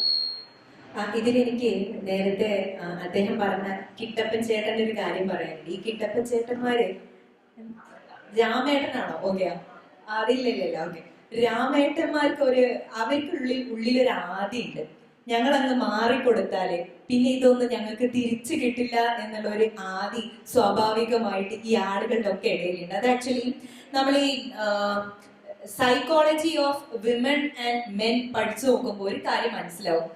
കുറെ ആദികളുടെ പുറത്താണ് സ്ത്രീകളെ പലപ്പോഴും പുറത്ത് നിർത്തുന്നത്. അതങ്ങ് വിട്ടുകൊടുത്താൽ പിന്നെ അത് തിരിച്ചു കിട്ടില്ലല്ലോ എന്നുള്ള ആദികള് യഥാർത്ഥത്തിൽ നമ്മളുടെ ഒക്കെ ചുറ്റുവട്ടത്ത് ഇങ്ങനെ അലഞ്ഞു നടക്കുന്നുണ്ട്. അതൊരു പ്രധാനപ്പെട്ട ഘടകമായിട്ടാണ് ഞാൻ പൊളിറ്റിക്സിലേക്ക് വരുമ്പോഴും നിരീക്ഷിക്കുന്നത്. അങ്ങനെ ഒരു ചിന്ത പലപ്പോഴും നമ്മളുടെ ഇടയിലുണ്ട്. പിന്നെ ഇവിടെ എനിക്ക് റിലീജിയനായി ബന്ധപ്പെട്ട് പറയുമ്പോൾ, ഞാൻ വരുന്നത് നല്ല ഓർത്തഡോക്സ് ആയിട്ടുള്ള ഒരു മിഡിൽ ക്ലാസ് ഫാമിലിയിൽ നിന്നാണ്. എൻ്റെ ഫാമിലി എല്ലാവരും വളരെ റിലീജിയസ് ആയിട്ടുള്ള ആളുകളാണ്.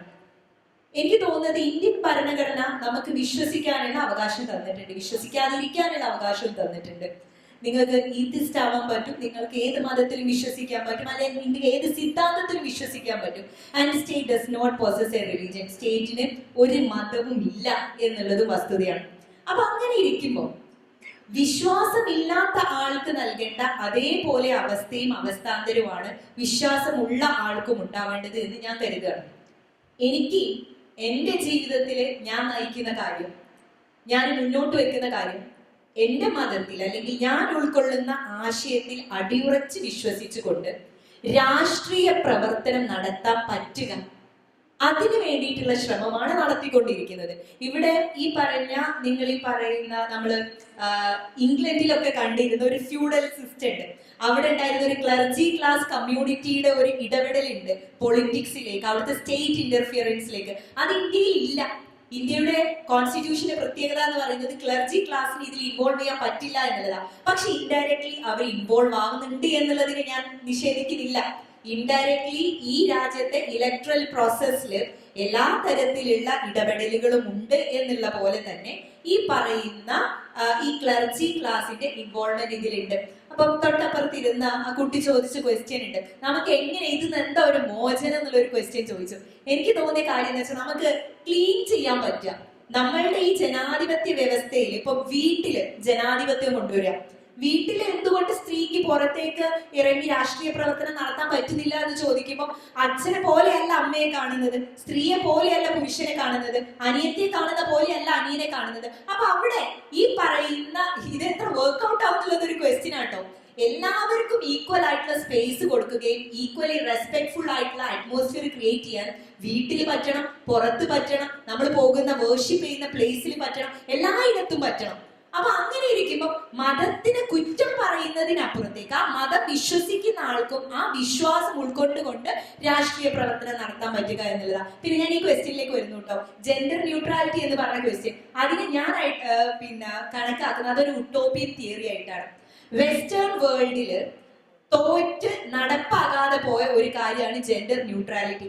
അവരത് ആക്ച്വലി ഒരു ക്യാപിറ്റലിസ്റ്റ് തിയറിയുടെ ഭാഗമായിട്ട് കൊണ്ടുവന്നതായിരുന്നു. നിങ്ങൾക്ക് സ്ത്രീകളായതുകൊണ്ട് പ്രത്യേക റിസർവേഷൻ വേണം, പ്രത്യേക സൗകര്യങ്ങൾ വേണം, മുലയൂട്ടാൻ സൗകര്യങ്ങൾ വേണം, ബാത്റൂം വേണം, ഇതൊന്നും വേണ്ട. നിങ്ങൾ ജെൻഡർ ന്യൂട്രൽ ആണ് എങ്കിൽ നിങ്ങൾക്ക് അതിനൊക്കെയുള്ള ഒരു യൂണിസെക്സ് ഐഡന്റിറ്റിയിൽ നിങ്ങളെ കണ്ടാൽ ഈ ഫെസിലിറ്റീസ് ഒന്നും വേണ്ട എന്നുള്ള തരത്തിൽ അതിനെ നിങ്ങൾക്ക് നാരോ ഡൗൺ ചെയ്യാൻ പറ്റും, നിങ്ങൾക്ക് അതിന്റെ ക്യാപിറ്റൽ കുറയ്ക്കാൻ പറ്റും എന്നുള്ള രൂപത്തിലാണ് ഈ തിയറി യഥാർത്ഥത്തിൽ ഡെവലപ്പ് ആവുന്നത്. ഇതിന് കൃത്യമായിട്ടുള്ള അതോറിറ്റേറ്റീവ് ഡാറ്റ ഉണ്ട്. നിങ്ങളൊന്ന് ഒരു പക്ഷെ പരിശോധിച്ച് നോക്കിയാൽ നിങ്ങൾക്ക് ഇതിന്റെ റെഫറൻസസ് കാണാൻ പറ്റും. അപ്പൊ ആ തിയറി നമ്മളുടെ നാട്ടിലേക്ക് കൊണ്ടുവരുമ്പോൾ യഥാർത്ഥത്തിൽ നടക്കുന്നത് ഇവിടെ ഇക്വാലിറ്റി എന്ന് പറയുന്ന ആ കോൺസെപ്റ്റിനെ ഇവിടെ ബാധിക്കുകയാണ്. നിങ്ങൾക്ക് ഈക്വൽ ഓപ്പർച്യൂണിറ്റി, ഈക്വൽ സ്റ്റാറ്റസ് എന്ന് പറയുന്നതിൽ നിന്ന് സ്ത്രീ ആവുകയല്ല, നിങ്ങൾക്ക് സ്ത്രീ എന്നുള്ള രൂപത്തിൽ ലഭിക്കേണ്ട റിസർവേഷൻ കംപ്ലീറ്റ് ക്യാൻസൽ ആവും. നിങ്ങൾ ഈക്വലി കാണുക, നിങ്ങൾ ഒരേ വസ്ത്രം ഉടുപ്പിക്കുക എന്നുള്ളതല്ല യഥാർത്ഥത്തിൽ നമുക്ക് ഇവിടെ ഇക്വാലിറ്റി എന്ന് പറയുന്ന കോൺസെപ്റ്റിലേക്ക് കൊണ്ടുവരേണ്ടത്. എല്ലാവർക്കും തുല്യമായിട്ടുള്ള അവസരവും നീതിയും ഉണ്ടാവുക എന്നുള്ളതാണ്. ഇപ്പൊ ഇവിടെ പറയുന്ന മറ്റുള്ള കമ്മ്യൂണിറ്റിയിലുള്ള ആളുകൾ അവർ പോലും അവരുടെ ഐഡന്റിറ്റി തെളിയിച്ചുകൊണ്ട് സംസാരിക്കാനാണ് ആഗ്രഹിക്കുന്നത്. അപ്പൊ എല്ലാവരെയും ഒരു അച്ചിൽ വാർക്കലല്ല യഥാർത്ഥത്തിൽ ശരിയെന്നാണ് എന്റെ അഭിപ്രായം. ഈ ഒരൊറ്റ കാര്യം മാത്രം, ഈ ജെൻഡർ ന്യൂട്രൽ യൂണിഫോമിനെ കുറിച്ച് മാത്രം ഒരു കാര്യം, വസ്ത്രധാരണം അത് സത്യത്തിലൊരു വലിയ വിഷയമാണ്. പക്ഷേ പെട്ടെന്ന് ചുരുക്കി വളരെ പെട്ടെന്ന് പറയാം, നമുക്ക് സമയം വളരെ കുറച്ചേ ഉള്ളൂ എന്നുള്ളത്. ഈ വസ്ത്രം, സ്ത്രീയുടെ വസ്ത്രം എന്ന് പറയുന്നത് ഫെമിനിസ്റ്റ് ഡിസ്കോഴ്സസിലൊക്കെ എന്നും വളരെ ശക്തമായി നിലനിന്നിരുന്നതാണ്. അപ്പൊ സ്ത്രീയുടെ വസ്ത്രം എന്ന് പറഞ്ഞു വെക്കുന്ന നമ്മുടെ കേരളത്തിലാണെങ്കിൽ പ്രത്യേകിച്ചും ഇപ്പൊ പാവാട, സാരി അല്ലെങ്കിൽ അത്തരം വസ്ത്രങ്ങളൊക്കെ തന്നെ പലതരത്തിലും സ്ത്രീയുടെ ചലനങ്ങളെ, സ്ത്രീയുടെ പ്രവർത്തനങ്ങളെ, സ്ത്രീക്ക് ഇപ്പം ഈ പറയുന്ന പോലെ കളിക്കാൻ, പെൺകുട്ടികൾക്കാണെങ്കിലും ആൺകുട്ടികൾക്കായാലും കളിക്കാനും ചാടാനും ഓടാനും തൊഴിലെടുക്കാനും ഒക്കെ തടസ്സമാകുന്ന വസ്ത്രങ്ങളായതുകൊണ്ടാണ്. അപ്പൊ അതിനെതിരായിട്ടാണ് ഇപ്പൊ പാന്റും ഷർട്ടും എന്ന് പറയുന്നത്. എങ്ങനെയാ പാന്റും ഷർട്ടും ഉണ്ടായത്? പാന്റും ഷർട്ടും എന്ന് പറയുന്നത് ഏറ്റവും എളുപ്പം നടക്കാൻ പറ്റുന്ന, ഏറ്റവും ജോലി ചെയ്യാൻ പറ്റുന്ന, ഏറ്റവും സൗകര്യപ്രദമായ, ഒട്ടും തന്നെ സമയം ആവശ്യമില്ലാത്ത ഒന്നാണ്. ഇപ്പൊ ഞങ്ങൾക്ക് ഇപ്പൊ സാരി ഉടുത്തു എന്ന് വെച്ചാൽ ഞങ്ങൾക്ക് മറ്റു തൊഴിലുകൾ ചെയ്യുമ്പോൾ നമ്മൾ ഇതല്ല. ഇന്നിപ്പോ ഇവിടെ വന്നിരുന്ന് പ്രസംഗിക്കാൻ സാരിക്ക് ഒരു കുഴപ്പമില്ല. പക്ഷെ നമ്മൾ അടുക്കളയിൽ ജോലി ചെയ്യാനോ തെങ്ങി കയറാനോ മാവി കയറാനോ മരത്തിൽ കയറാനോ ഈ സാരി ഭയങ്കര ബുദ്ധിമുട്ടാണ്. അപ്പൊ നമ്മൾ വേറെ വേഷം ഇടുന്നത് എന്ന് പറഞ്ഞ പോലെ ഈ പാന്റും ഷർട്ടിന്റെയും കഥ കുട്ടി വെറുതെ ഗൂഗിൾ ചെയ്ത് നോക്കിയാൽ കിട്ടും. ആ പേര് ഈ വിഷയത്തിന് വരുന്ന അറിയാത്തോടെ പേരിന്റെ കയ്യിൽ നിന്ന് പോയി 5 or 6 വട്ടം പാന്റ് ഇട്ടതിന് യൂറോപ്പിലെ ഒരു സ്ത്രീ ജയിലിൽ പോയിട്ടുണ്ട്. കാരണം അന്ന് വിക്ടോറിയൻ വസ്ത്രം ഉടുപ്പേ ഇടാൻ പാടുള്ളൂ. ആ വലിയ ഉടുപ്പുണ്ടല്ലോ, അത് ഇട്ടുകൊണ്ട് ഒന്നും ചെയ്യാൻ പറ്റില്ല. അപ്പം ഇൻഡസ്ട്രിയലൈസേഷൻ വന്നു, പുതിയ മുതലാളിത്ത സംവിധാനത്തിലേക്ക് വന്നു, ഫാക്ടറികൾ വന്നു. അപ്പൊ സ്ത്രീകൾക്ക് പുറത്തു പോയി ജോലി ചെയ്യണം. ജോലി ചെയ്യുമ്പോൾ ഈ ഉടുപ്പിട്ടിട്ട് പോകാൻ കഴിയില്ല. അതിന് പാന്റ് ഇടാൻ സത്യത്തിൽ സഫ്രഗേറ്റ് മൂവ്മെന്റ് പോലെ, വോട്ട് ചെയ്യാനുള്ള പോലെ പാന്റും ഷർട്ടും ഇടാൻ യൂറോപ്പിൽ, നമ്മുടെ നാട്ടിലല്ല, യൂറോപ്പിൽ വലിയ പ്രക്ഷോഭങ്ങൾ നടന്നിട്ടുണ്ട്. കാരണം അന്ന് അത് സ്ത്രീ ഇടാൻ പാടില്ലാണ്, ഇന്ന് അത് മാറി. അപ്പൊ പാന്റും ഷർട്ടും പെൺകുട്ടികൾ ഇടണം എന്ന് ആരെങ്കിലും പറയുന്നുണ്ടെങ്കിൽ അത് അവരുടെ ഇഷ്ടമാണ്, ആരും നിർബന്ധിക്കുന്നില്ല. നമ്മുടെ സ്കൂളുകളിൽ ഇപ്പൊ പറയുന്നത് ആ പഞ്ചായത്തും ആ PTA-യും അംഗീകരിക്കുമെങ്കിൽ അത്തരം സൗകര്യപ്രദമായ വസ്ത്രം, അതാണ് പ്രശ്നം. ഇപ്പൊ ആൺകുട്ടികളും കൂടി പാവാട ഇട്ട് തുടങ്ങുക എന്ന് വെച്ചാൽ അവർക്കും ബുദ്ധിമുട്ടേ വരുന്നുള്ളൂ. അതുകൊണ്ടാണ് ഈ ജെൻഡർ ന്യൂട്രൽ യൂണിഫോം. പിന്നെ ജെൻഡർ ന്യൂട്രാലിറ്റി എന്ന് പറയുന്നത് ഫാത്തിമ പറഞ്ഞത് ഒരു തരത്തിൽ ശരി. ഇപ്പൊ നമ്മൾ എല്ലായിടത്തും കാണാറുണ്ട് യൂണിസെക്സ് വസ്ത്രങ്ങൾ, യൂണിസെക്സ് ബ്യൂട്ടി പാർലർ. അത് ശരിയാണ്, പക്ഷെ അതല്ല നമ്മൾ ഉദ്ദേശിക്കുന്നത്. നമ്മൾ തുല്യതയിൽ നിൽക്കുമ്പോൾ തന്നെ യൂണിഫോം, സ്ത്രീയുടെ വസ്ത്രം, ഇതെല്ലാം തന്നെ പ്രോബ്ലമാറ്റിക് ആണ്. ഇതെല്ലാം തന്നെ ചോദ്യം ചെയ്യപ്പെടേണ്ടതാണ്. ഇതെല്ലാം തന്നെ മാറ്റേണ്ടതാണ്. സ്ത്രീക്ക് ഇഷ്ടമുള്ള വസ്ത്രം ധരിക്കാൻ പറ്റേണ്ടതാണ്. ഓക്കെ, ഇനി ഒരുപാട് നമ്മൾ സ്ത്രീയുടെ വിഷയങ്ങളിലേക്ക് പോയുണ്ട്. അപ്പം എല്ലാവർക്കും നന്ദി പറയുകയാണ് ഞാൻ എൻ്റെ വകയായിട്ട്. പ്രിയമുള്ളവരെ, ഏകദേശം 1 മണിക്കൂർ പൂർണ്ണമാകുന്നു നമ്മൾ ഈ വലിയ ചർച്ചയിലേക്ക്. പറയാനുള്ളൊരു കാര്യം, ഇന്ത്യൻ ഭരണഘടന എന്ന് പറയുന്നത് ഇപ്പോൾ ശ്രീലങ്കയെ പോലെ ഏതെങ്കിലും ഒരു മുറിയിൽ, അടച്ചിട്ട മുറിയിൽ ഇരുന്ന് ബ്രിട്ടീഷുകാർ എഴുതി കൊടുത്തതല്ല. 1930 ആരംഭിച്ച ഒരു പ്രോസസ്സിലൂടെ, നീണ്ട ജനാധിപത്യ ചർച്ചയിലൂടെ ഉണ്ടായതാണ്. അത് തന്നെയാണ് മതത്തിലേക്കും വസ്ത്രധാരണത്തിലേക്കും അത് നിർദ്ദേശിക്കുന്ന തരത്തിലുള്ള അതിനൊക്കെ തകർക്കാനും മാത്രമല്ല സ്വാതന്ത്ര്യം പ്രഖ്യാപിക്കാനും ഒക്കെ ഉള്ള ഒരു അവസരം നമുക്ക് തരുന്നത്. അതുകൊണ്ട് നമ്മൾ പൂർണ്ണമായും ഇപ്പോൾ നഷ്ടമായിട്ടുണ്ട്. ഇപ്പൊ വാക്കുകളെ നഷ്ടമായിട്ടുള്ളൂ. നാളെ ഒരുപക്ഷെ പേജുകൾ, ഒരുപക്ഷെ പുസ്തകം തന്നെ ഒരു ശിലാരൂപത്തിൽ, ഏകശിലാരൂപത്തിൽ ആയിരിക്കാം. അതിനെതിരെയുള്ള കരുത്തുറ്റ ഒരു വീണ്ടും അവർക്ക് പറയണം. നമ്മളെല്ലാവരും കൂടെ ചേർന്നാണ്. ഞങ്ങളുടെ അവിടെ നിന്ന് മാറിയിരിക്കുന്നവരല്ല നമ്മളെല്ലാവരും. നമ്മള് സ്ത്രീകളുടെ സ്വാതന്ത്ര്യത്തിനായി ജെൻഡർ വൈവിധ്യം എന്ന് തന്നെ പറയണം. അതിന്റെ ആ രീതിയിലുള്ള കാഴ്ചപ്പാട് രൂപീകരിക്കുന്നതിനായാലും ഒപ്പം. അപ്പോൾ ഏറ്റവും വലിയ വാക്ക് എന്ന് പറയുന്നത് പോരാട്ടം എന്നുള്ള വാക്കാണ്. അത് നമുക്ക് ജീവിതത്തിൽ അവസാനിക്കുന്നില്ല, ലൈഫ് ലോങ്. ഒരു മനുഷ്യർക്കും അവസാനിക്കും. അവനവനോട് തന്നെയും മറ്റു സാമൂഹ്യ അവസ്ഥകളോടും നീതിന്യായത്തോടും ഒക്കെയുള്ള സമർത്ഥമായ പോരാട്ടങ്ങളിലേക്ക് ഓരോരുത്തരെയും ക്ഷണിച്ചുകൊണ്ട് ഈ ചർച്ച, നമ്മുടെ പ്രധാനപ്പെട്ട വിഷയം ജനാധിപത്യം, സ്ത്രീ പ്രതിനിധാനം ഇവിടെ അവസാനിക്കുകയാണ്. കേട്ടിരുന്ന എല്ലാവർക്കും വളരെ